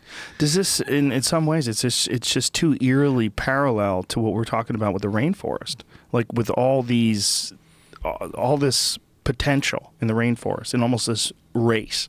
The race to see, can we get to these incredible new plants that we haven't discovered before we fuck it up by cutting down all the hardwoods and burning all the forests? Can we get to this potential future utopia of people being able to read each other's minds, being able to communicate simultaneously all throughout the world, understanding each other regardless of language? Can we get to that before we blow ourselves up, before we get into a nuclear war with fucking North Korea or any of this crazy shit with this insane administration that's existing in this sort of chaotic manner alongside some of the brightest minds and most innovative people that have ever walked the face of the planet that are influencing things in a way today that it's really unparalleled in terms of human history. The potential that any new invention or innovation can enact, whether it's understanding new compounds that we discovered in the rainforest or some new technology that's made in Silicon Valley. I mean, this is an amazing, amazing parallel. Yeah, no, I agree. It does seem like a race in some ways between idiocy and genius. Yeah. They're incredibly brilliant people, and they're developing, and there are solutions to the problems that face us, right? But then on the other side, you have the know-nothings, who are marching into the future, eyes firmly fixed on the rearview mirror. It's like, oh yeah, coal technology, that's the greatest thing. Let's go back to that. I mean, is that stupid or what? Coal technology is obsolete. It's definitely stupid. Even, there are better solutions, or the whole attitude toward drugs. Oh, the war on drugs. The war on drugs was great. Let's go back to that. I mean, these are people who are not living in the present, for one thing, not planning for the future, and they don't really want to know. It's like our minds are made up. We know drug abuse has got to be bad, so let's prohibit it. Let's go back to the old model. They're not capable of entertaining new ideas, and that's a problem. What do you think about the idea? And I've heard this brought up, and I've entertained it my own self, that maybe we need some sort of enemy or some sort of thing to resist in order to rise to the full potential of innovation, of ideas, that we almost need some sort of mountain to conquer. We need some sort of a force to be aware of that really makes people rise up. Like I've seen more people politically active and politically engaged now post-election than I ever did before the election, because they didn't expect Trump to win. Right. And now that he did, it's like it's raised up this resistance to this insane level that I've never experienced before in my life. I mean, it feels to me like Kent State all over again. It feels it was a real shock that he won, and I agree, it's been a wake-up call. So now there is this strong resistance movement, and that's a good thing that's happening. Also, journalism has suddenly found itself again, some journalists, some sectors of it are beginning to, for so long they were essentially stenographers. They would repeat whatever the mouthpieces of the government. Now the journalists are questioning everything and asking, tough questions of these clowns and expecting answers. Right. And it's kind of like, when I was young, I wanted to be a journalist, right? I thought Walter Cronkite was the cat's pajamas. I wanted to be like him. I wanted to be a foreign correspondent, I just admire journalism, and for a long time I have not found anything to admire in it. It's like they've all been lobotomized or something. Yeah. But they're rediscovering it. The good ones are rediscovering it, and the re-emergence of investigative journalism. And right now I think that's that's our best hope, because I think that these guys, they'll just keep digging. There's going to be so much bad stuff come up about Trump and all this collusion with the Russians and, potentially enough to impeach him. The question is, will the Republicans find enough spine to, to do that? But they did with Nixon. Yeah. And Nixon, what he did was not nearly as bad as what Trump is doing. And so we'll see where it goes. But Trump's shameless in a way that Nixon never was. Shameless. And I take a certain comfort in the thought that, they have all these draconian things they want to do, roll back all the environmental regulations, whole immigration thing, war on drugs, but none of it is going to happen. None of it actually will happen. Well, the immigration stuff's pretty real here in California. ICE is showing up at Home Depots. They showed up at Home Depots. I have a friend who's born in America. He's Mexican. And they asked him where he was born. They told him he's a veteran, and he knew how to deal with this, and he knew what's legal and what's not. And he's a grown man. He's in his 50s. And a citizen, and right? a citizen, and a veteran. Yeah. He served the country in Iraq, and so they're coming up to him and asking him, where are you born? And he's like, you can't ask me that. He was like, you're not allowed to ask me where I'm born. Right. And then, he says, who are you? And we're immigration and whatever the ICE stands for. And he goes, let me see some documentation. The guy shows him his badge and his gun. He goes, that's not your fucking documentation. Pull out your goddamn documentation. And he pulls out his military ID. He's like, look, here's my documentation. This is me. Who the fuck are you? Mm-hmm. And why are you asking people where they're born? I was born in California, okay? You're not allowed to just go up to people and ask them where they're born. But people that don't know that, they're getting arrested, they're getting taken, they're getting deported. They're taking people that are dropping off their children at school. They're grabbing people. And there's a bunch of cases of this. And you're just hearing about the cases that get to the press. Right. There's so many of them that you're never going to hear about. And this is just rampant. And this never existed before. Not in the Bush administration. Not in Bush Senior. It just didn't happen before in any conservative administration. They didn't treat it like this. This is a weird time. Yeah, it is a very weird time, but I think it's temporary. I hope so. But what you said about journalism, I think it's important to point out that they're just as they fucked up just as hard with the left as they did with the right. They let the Clintons get away with a lot of horse shit. They let Obama get away with a lot of horse shit. They said talking points. They were given talking points, and they ran with those talking points so that they would get access to the president, and they would get access to congressmen, the senators, and they did it forever. And it wasn't journalism, and you're right. And the reason why this guy got into place that's in this situation right now, it's just as much of a fault of them of not holding the left to the fire as it is to what's going on right now. Yeah, journalism has a lot to answer for. There's no doubt about it. I just have maybe it's a delusion. I would like to think that journalism is finding its voice and finding its function again. Its function is to, as somebody said, I think it was I.F. Stone, the function is to comfort the afflicted and afflict the comfortable, right? And that's essentially the journalistic mandate. Or express the truth and inform. Seek the truth. The truth, inform. And don't assume, play the propaganda game, be able to look beyond it. And they have to be in this environment where people keep calling fake news. They have to be undeniable. And I think in that sense, they are reinvigorated. You know? That's one of the things that, you're seeing that's one of the things that the Times talked about. Like after it was over, after the election was over, they're like, we're going to reinvigorate, refocus our dedication on journalism. Yeah, and I think that's a good sign. Yeah. Then the other side of it is that we can just, the way the Trump administration proceeds with all these things they want to do, they inevitably just get bogged down in litigation, protest. At some point they do have to answer to Congress. So I think, the wheels were already coming off before he even took the oath of office. Yeah. They've continued to come off, and it's just going to degenerate into litigation, acrimony, inability to get anything passed, which is all good. I mean, essentially, in this case, chaos is our friend because they won't be able to advance this draconian agenda, thank God. And, hopefully circumstances will enable us to get rid of them quickly. I don't know. I'm not entirely confident in that.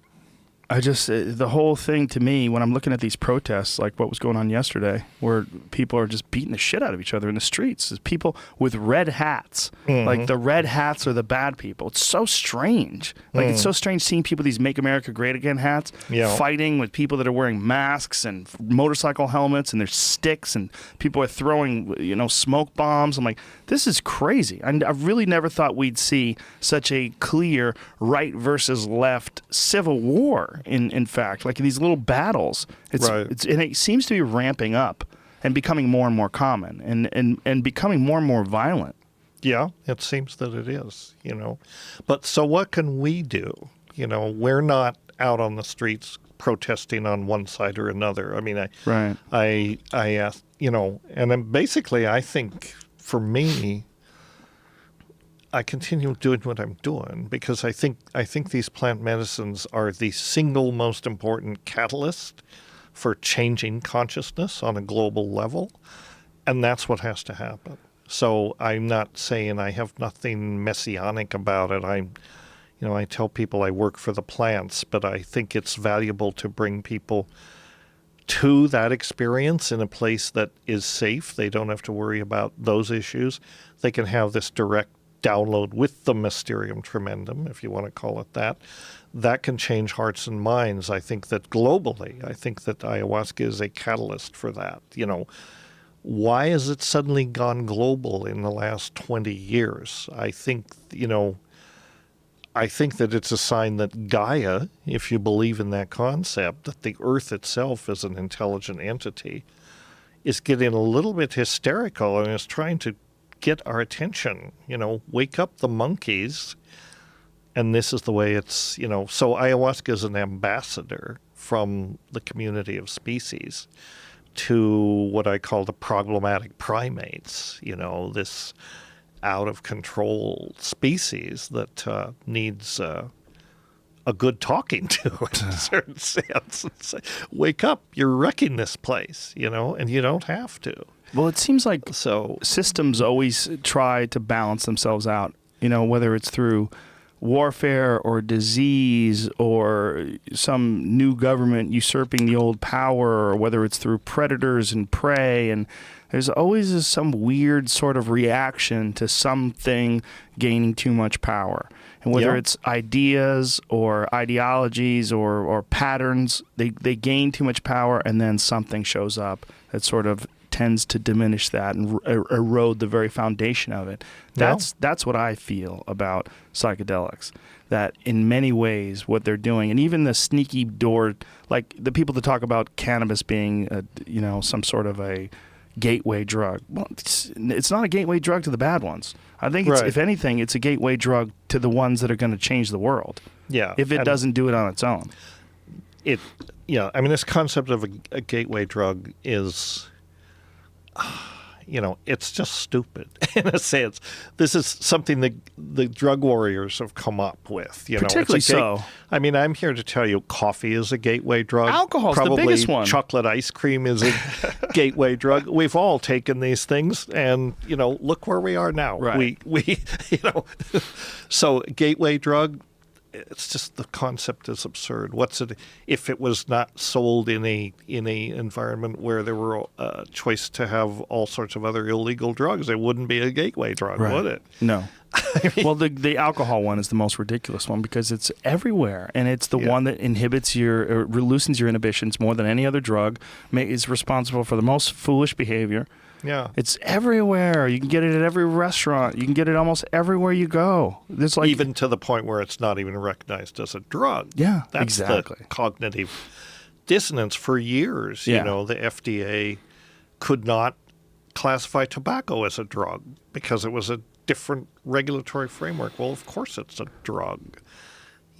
And somebody said, yeah, it's the only drug you can use when used as instructed will kill you. That's hilarious. Isn't it funny that the word drug, I'm not funny, but isn't it problematic at the very least that the word drug is sort of this gigantic blanket that we throw over all these things that perturb consciousness? Right. Well, and that drug, good and bad, positive and negative, no beneficial effects whatsoever, and massive ones. This is another reason, this is another example of why this conversation about drugs is so shallow, because we're talking about drugs, this completely scary, as you say. Good people don't use drugs. What about which drugs? Why don't we talk about which drugs? Because there's thousands of drugs. So which one are we talking about? Or we just ban all drugs, I feel like just calling them drugs is a problem. It's how could you call DMT the same thing that you call alcohol? That seems to me to be so crazy. It's just not a useful term. Right. And then also, the problem that they're facing and that we have to acknowledge, which I've been saying a lot lately, is we're made of drugs, right? That's why drugs work. We are made of drugs, right? We're biochemical engines that run on drugs, which are neurotransmitters and hormones and enzymes and all of these things in biochemical system. They're involved with signal transduction, with, organisms are networks of communication. They're mediated by neurotransmitters. Neurotransmitters, if you isolated them from the brain, put them into a bottle and sold them, that would be a drug. Well, it is a drug. So this idea that, we are inherently biochemical systems, and people don't want to acknowledge that, but that's the truth. We're made of drugs. So the people that want to have the drug-free America, I'm sorry, we're made out of drugs. Drugs are built into who we are. That's why drugs taken from plants or from the outside have the effects that they have, because they affect these systems that, our big brains. This is kind of a consequence of evolution. We have these enormous brains, that evolve very quickly.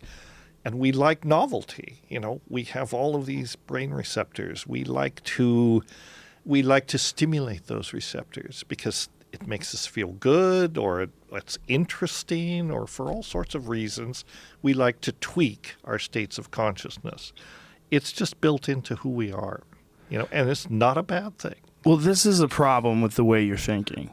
You have too many facts and use too much science. And you don't have enough Jesus. Sorry, excuse me. You don't have enough Jesus in your life. If you had Jesus, you wouldn't need all this nonsense. And then Jeff Sessions would make sense to you. Right. That may be true. But unfortunately, I don't. So, I'll just continue to be deluded and believe in science. Well, it's just so important. And things like that. It's so important that you embrace Jesus, and you just won't. I don't know what's wrong I with can't do it. I did it. I'm a recovering Catholic. I've been there. I know the drill. I know the territory. But it's really, in all honesty, though, it's so important that you are saying these things so people can change their perspective when they realize that, we are really just water balloons of drugs. We're just filled up with it. That's what operates the whole thing. That essentially is what we are. That's what adrenaline is. That's what all these different things are. Yeah. I didn't say it first. Do you know who said it? It was Salvador Dali who said it. They said, so how do you come up with your ideas for all this crazy art you do? You must be on drugs, right? He said, no, I am drugs. which I guess that put the conversation to an end. So if you think about it, it's quite true. Speaking of our and drugs, a lot of, without, I don't want to get too far down this, but a lot of the problem with organized religion, I think, is that it denies biology, right? I mean, the idea, abstinence. Yeah, somehow being in a body, being this chemical system and enjoying what it is to be that is forbidden somehow. And this is partly a reflection of our devaluation of nature, which is, that includes our own nature as well as nature out there. Psychedelics are the antidote to this, right? They make you reappreciate your relationship with nature. And so they can catalyze changes in consciousness. That's why I say the most effective thing that I can do as somebody who's concerned with the planet is bring people to situations where they can encounter the medicine and make of it what they will. I'm not there to tell them what to make of it. I'm there to tell them this will be the most intense personal experience that you'll ever have.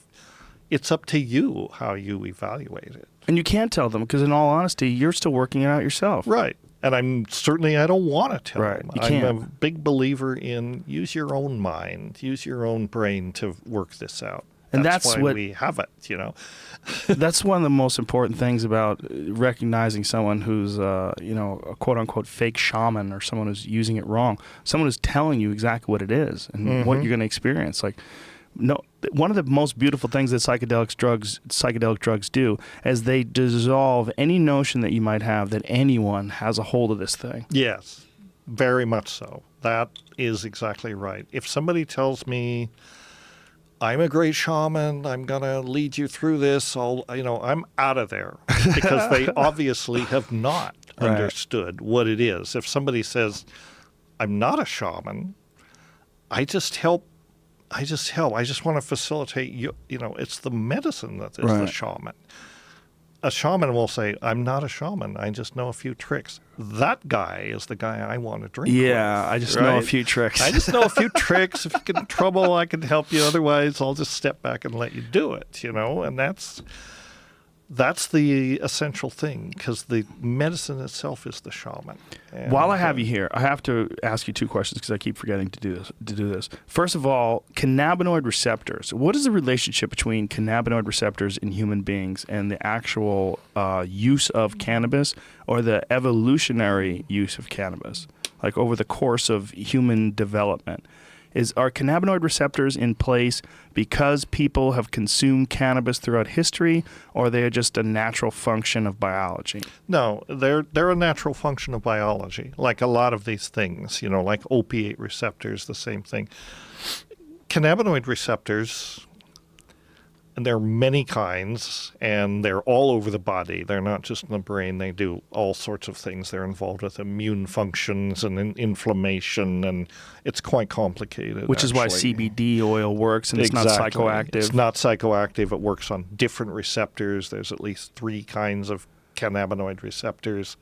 And evolutionarily, they're not cannabinoid receptors. There's the endocannabinoid system. They are responsive to things that we make in the body, like anandamide, and there's another one which I always forget. But these are endogenous compounds that bind to cannabinoid receptors. So just like there are endogenous compounds that bind to opiate receptors, these are peptides like endorphins, enkephalins, and those sorts of things,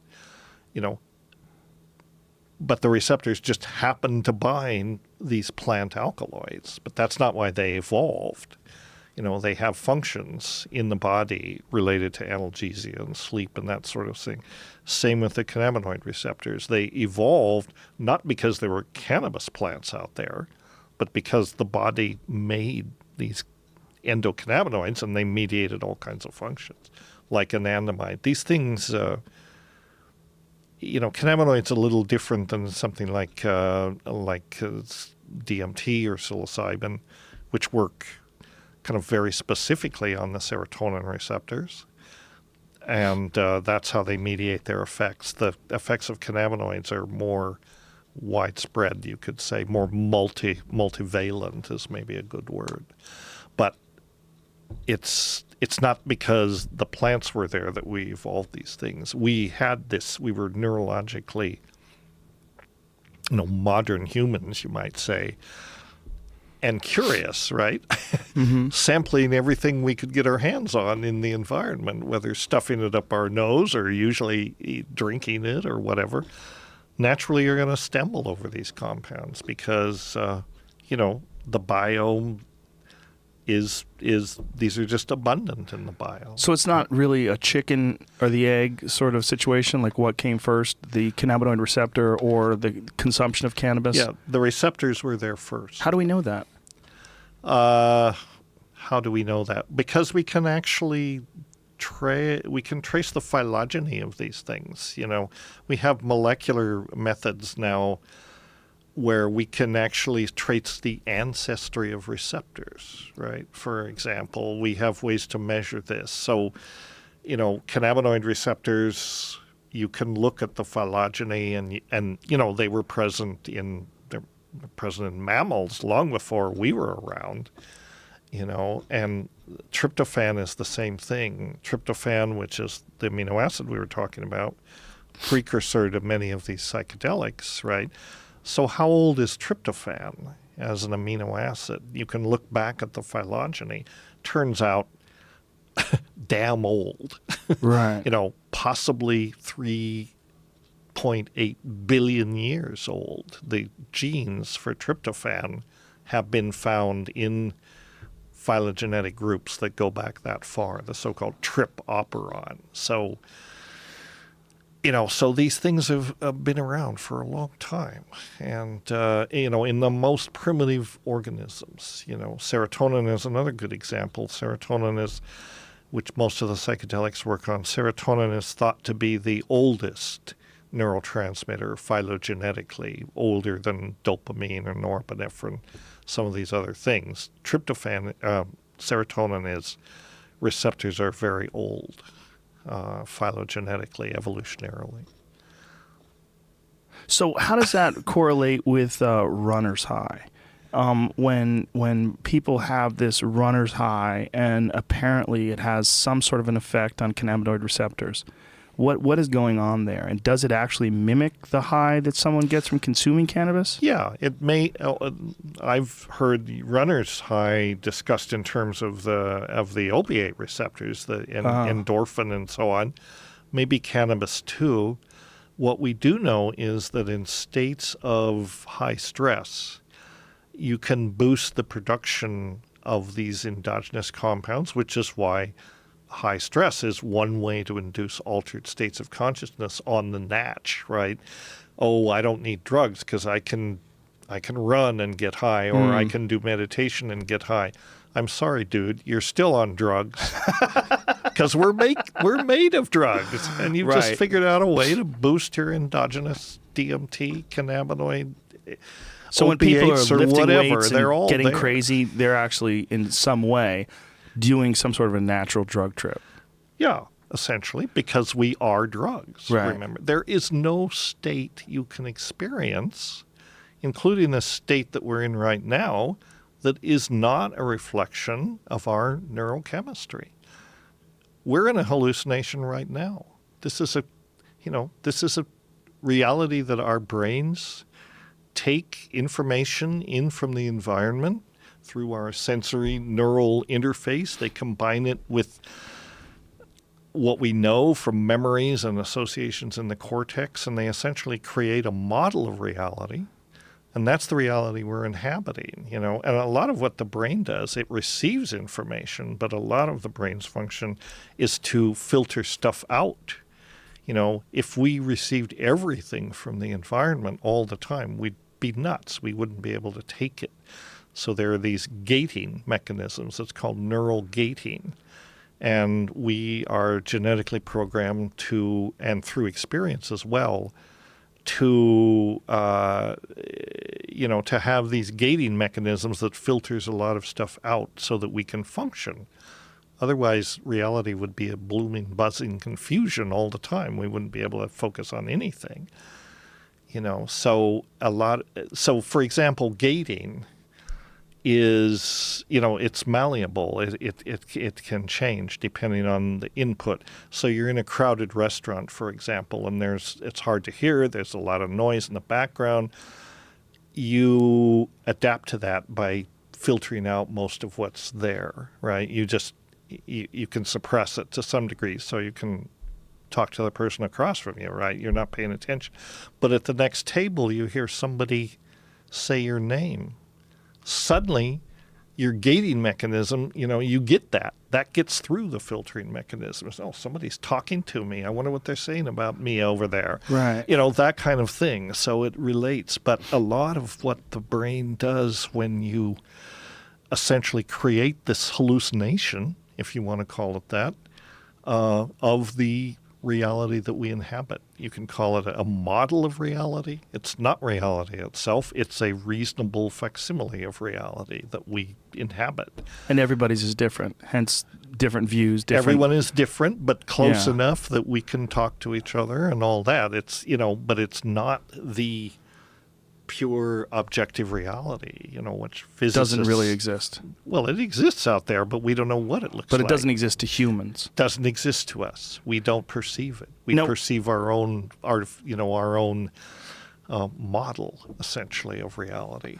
And I think you explaining that different experiences create literally drug trips also can explain love affairs, where people become incredibly addicted to each other, right? And addicted to the experience of being around the person and what that does to you, and that literally you are on drugs when you're with someone. Of course, and that's been studied, right? Yeah. I mean, oxytocin and probably opiates, dopamine, dopamine, all of these things are part of what mediates that relationship between including people. Sex hormones. Absolutely. All those things. All of those things. Sex hormones, too, are psychoactive drugs in a certain sense, which is not to say, this is not saying that these experiences aren't genuine or aren't valuable or anything. They are, obviously. Personal relationships are important. It is not to my mind, it's not a devaluation to say, well, it's chemically mediated. Okay, great, it's chemically mediated. That doesn't make it invalid. Right. In fact, it means that, wow, these molecules are pretty amazing. Yes. They can do this. Well, the feeling is fantastic. Like, why would that invalidate it? It's still real. It's still awesome, right? Well, but people, again, they have these artificial distinctions about, my mystical experience is more valuable than yours because you had to have psilocybin and I got there on the natch. Right. But it wasn't on the natch. You're still a prisoner of your neurochemistry, no matter what. It just so happens that psilocybin is a drug taken in the right circumstances, in the right amount, will reliably induce a mystical experience. Nothing wrong with that. You can even study it. Suddenly science can study mystical experiences because we have a reliable trigger that will 9 times out of 10 induce a mystical experience in the right circumstances. So then we can take somebody, maybe somebody's meditated for 20 years or done yoga or done other things, hoping that they might have a mystical experience. Good for them. But then, you can take me, an ordinary schmuck, or somebody like me who not particularly spiritually evolved, but I can take psilocybin and, it works. That reminds me of a great story that your brother told once about a monk who studied a city of levitation. And he did it for like 30 years and then met the Buddha and said, look, I can walk on water. I've studied this city of levitation for 30 years and now I can walk across the river. And the Buddha said, yeah, but the ferry's only a nickel. Exactly. Right. Why'd you waste 30 years, man? You could have just taken mushrooms. Right. Speaking of mushrooms, this is something that I get wrong all the time. This is one of the other things I wanted to ask you. What is, there's some very close relationship that mushrooms have and the absorption of mushrooms have to DMT. Mm-hmm. What is the chemical differentiation? Okay. Very, very slight, actually.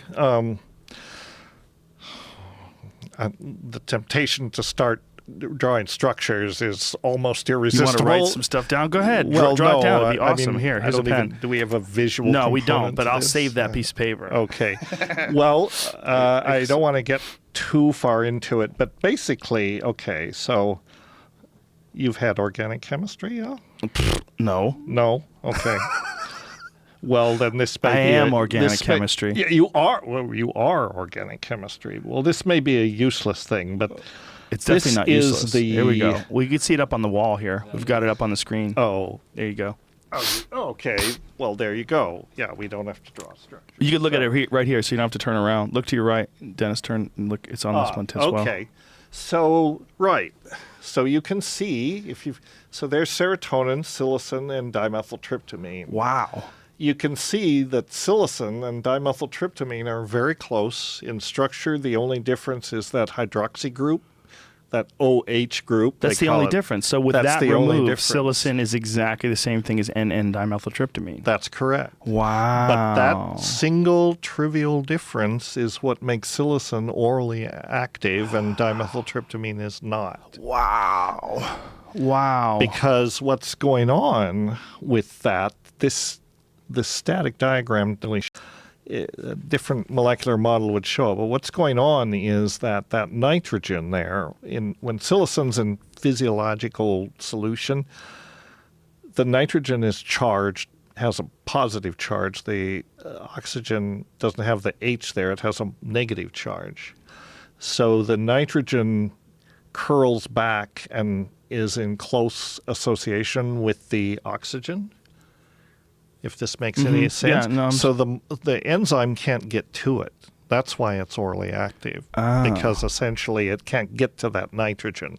What that enzyme does is cleave off that nitrogen, monoamine oxidase. It takes away that nitrogen. And it can't do it with psilocin.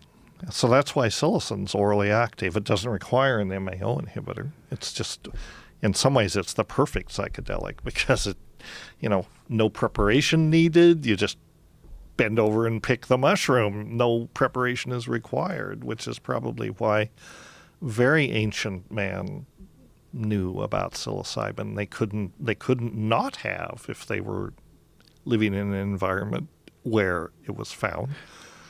That's amazing. What's really incredible is that people are using psilocybin these days in what they call microdosing, taking very small doses and seeing these profound benefits.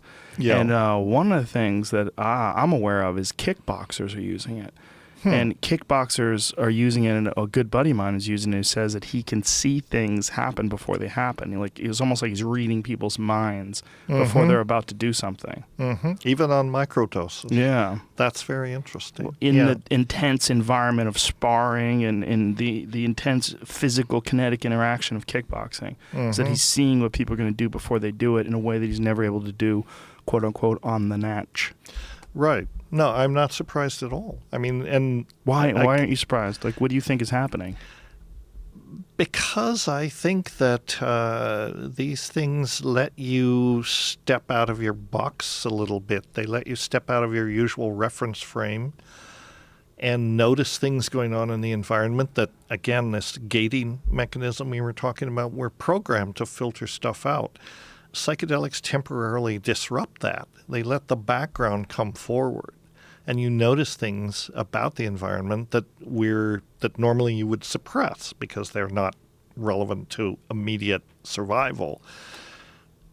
I don't know if you've read some of the work by Simon Powell. He wrote The Psilocybin Solution. He writes very intelligently about psilocybin. In his latest book, The Magic Mushroom Explorer, he talks about how psilocybin is a lens, essentially. You can think of it as a lens through which you can look at the world. You can look at natural phenomena, and you will notice things about those phenomena that you normally would overlook because we're programmed to do it. So in a sense, he talks about how psilocybin is a scientific instrument. It's a lens through which you can look at the world and see aspects of it that are always there, but you've never noticed them before because we're programmed not to. For example, Kary Mullis is famous because his discoveries in molecular biology he attributes to his insights about molecular processes that he got from LSD, that he could get down with the molecules, as he put it, and see how all this is working. And obviously he invented polymerase chain reaction, which he got the Nobel Prize for. So it's not like this is a delusion. It's a real thing that he was able to notice that no one else, you know what I'm saying? He was able to put himself in a place where he could notice these phenomena. And I think that's really true. If you go to take a walk in the forest with an indigenous person, who in some ways is in this less of this sensory gating in a more open place all the time, they will notice things about the environment, that you are completely oblivious to until they point it out, and then they'll say, oh, yes, I never noticed the leaf cutter ants are behaving this way or these different things. Their sensory experience of a environment like the forest is very different than ours, because we're just not out in nature the same way. And I dare say, I think one of the things that in some ways inserts a barrier between us is literacy. We're all literate, right? And we like being literate. It's good that we're literate. But in order to be literate, you have to have this separation between the self and the external environment. You have to pick up a book and read it. I am here. I'm the point of view. Here's the book. So that creates that relationship. And you focus on one particular sensory modality, and you sacrifice all the other input that is coming in. I don't know if I'm making sense. No, you absolutely are. You absolutely are. But that's what these substances can do. They can essentially reverse this background-foreground relationship that we're so used to. Suddenly, what's right in front of you is not so important, and you can pay attention to the things in the background that you're programmed to suppress and ignore because you have to be ready for the saber-toothed tiger to come across, over the mountain or whatever, what I'm saying. But it's good in that sense. They teach different ways of perception, and I think that's a very useful thing to learn. Indigenous people call these psychedelics plant teachers, and they call them teachers for a reason. Much of what you experience comes directly from the experience, but much of it also comes from your changed perception, and suddenly you realize there's a different way to be in the world. There's a different way to perceive what you experience that normally you don't. We're programmed to filter out. I don't know if you've ever read or had Stephen Buhner on your show. No. He writes very intelligently about this stuff. He's written a book called Plant Intelligence and the Imaginal Realm. And it's all about this, essentially what his rap is. You can learn this, you can learn this way of perceiving. Whether you do it with psychedelics or not, you can actually learn it. And it's a better way to relate to nature, or an alternative way to relate to nature in any way. I feel like we have these pre-assumed definitions of things that we rely upon instead of seeing things for what they really are. And you kind of you box them up and you package them and you go, oh, well, there's a car. And then one day you look at the car and you go, that's a box that has a controlled explosion encased in iron and it rolls on rubber tires. That's exactly what I'm talking about. Yeah. Right. There's a different way to look at things if you step out of the box. And yes, it is all those things. And it's also a car. And it's... Yeah. But if you did that all the time, you'd never get anything done. That's right. Right?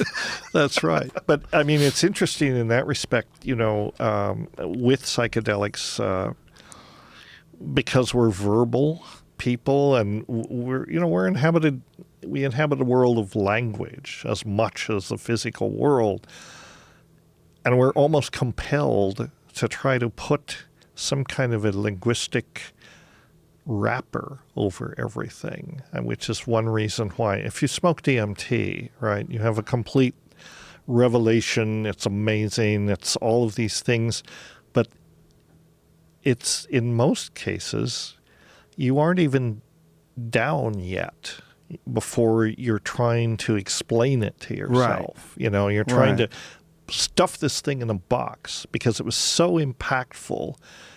It's inherently ineffable. You can't really describe it in language, but boy, is there a desire to somehow tame this thing, which is incomprehensible, totally transcendent, but that doesn't stop you from rapping about it immediately to try to stuff it into a box because it's too impactful. And so on the individual level, this is what people do. Well, that's what religions do too, right? They try to take something like this and stuff it into a box because in and of itself, without that wrapping or that linguistic, filter to somehow tame it and, neutralize its power, these things are very dangerous. There also seems to be some sort of a physiological component to the DMT trip where once it's over, you have a very limited amount of time to hang on to those memories. Yes, well, exactag. Yeah, and what this is an that? attempt to entrain that, to grab it, and I think put a linguistic, tag on it in a certain way so that as a way to not forget it or try and, both reduce its power but give you something to hang on because, right, the memory of what it actually is going to fade very rapidly. Well, why is that? What's the physiological? I don't know what the physiological. But it's like a lot like dreams. It's a lot like dreams. It's a lot like dreams. I think that it's just. I don't know. It's something like that. You could probably train yourself to remember it better, just like people can train themselves to remember their dreams. But it's ephemeral, it does tend to evaporate, which is why it's important to go to the well once in a while and take a drink, right? I am not one of these people that says once you get the message, hang up the phone. That's a model that doesn't work for me, actually. Yeah. It might work for some people, but I feel like this is not an answering machine. This is a teacher. This is something that is intelligent, that you have a dialogue with, and you don't, teacher teaches a lesson. You don't say, thanks very much, we're done now. It's an ongoing process. I've been taking psychedelics for most of my life, a good part of my life. I feel like I've only learned a fraction of what they have to teach me, and maybe I'm just dumb. Maybe I don't get the message as well as other people, but I don't think so. I think there's a lot. They're full of surprises. I've taken ayahuasca, lost track a long time ago, but probably 500 times or more. And people say, well, surely you've learned everything there is to learn. Actually, no. I always learn something new. And I learn certain basic things, too, that it always reminds me about. Well, also, you're always... Remember that you don't know anything. Right. That's the chief thing. And you're also acquiring new data constantly in the natural world that needs to be processed, and sometimes you process it with the tools of civilization versus the psychedelics. It's, it's just interesting. It keeps me off the streets so far. You going to join a gang, Dennis? A lot of people can be grateful for that. Yeah, no, I'm grateful. I'm grateful. Listen, I think I've taken up plenty of your time here, and this is an amazing conversation. I really appreciate it. I appreciate it. I'm always happy when we can do this. Wish we could do it more often. We should do it more often. We definitely should. Let's do it.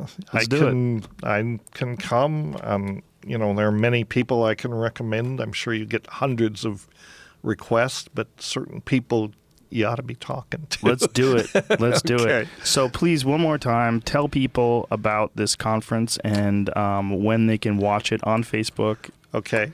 Well, it's the espd50.com. That's the key thing, espd50.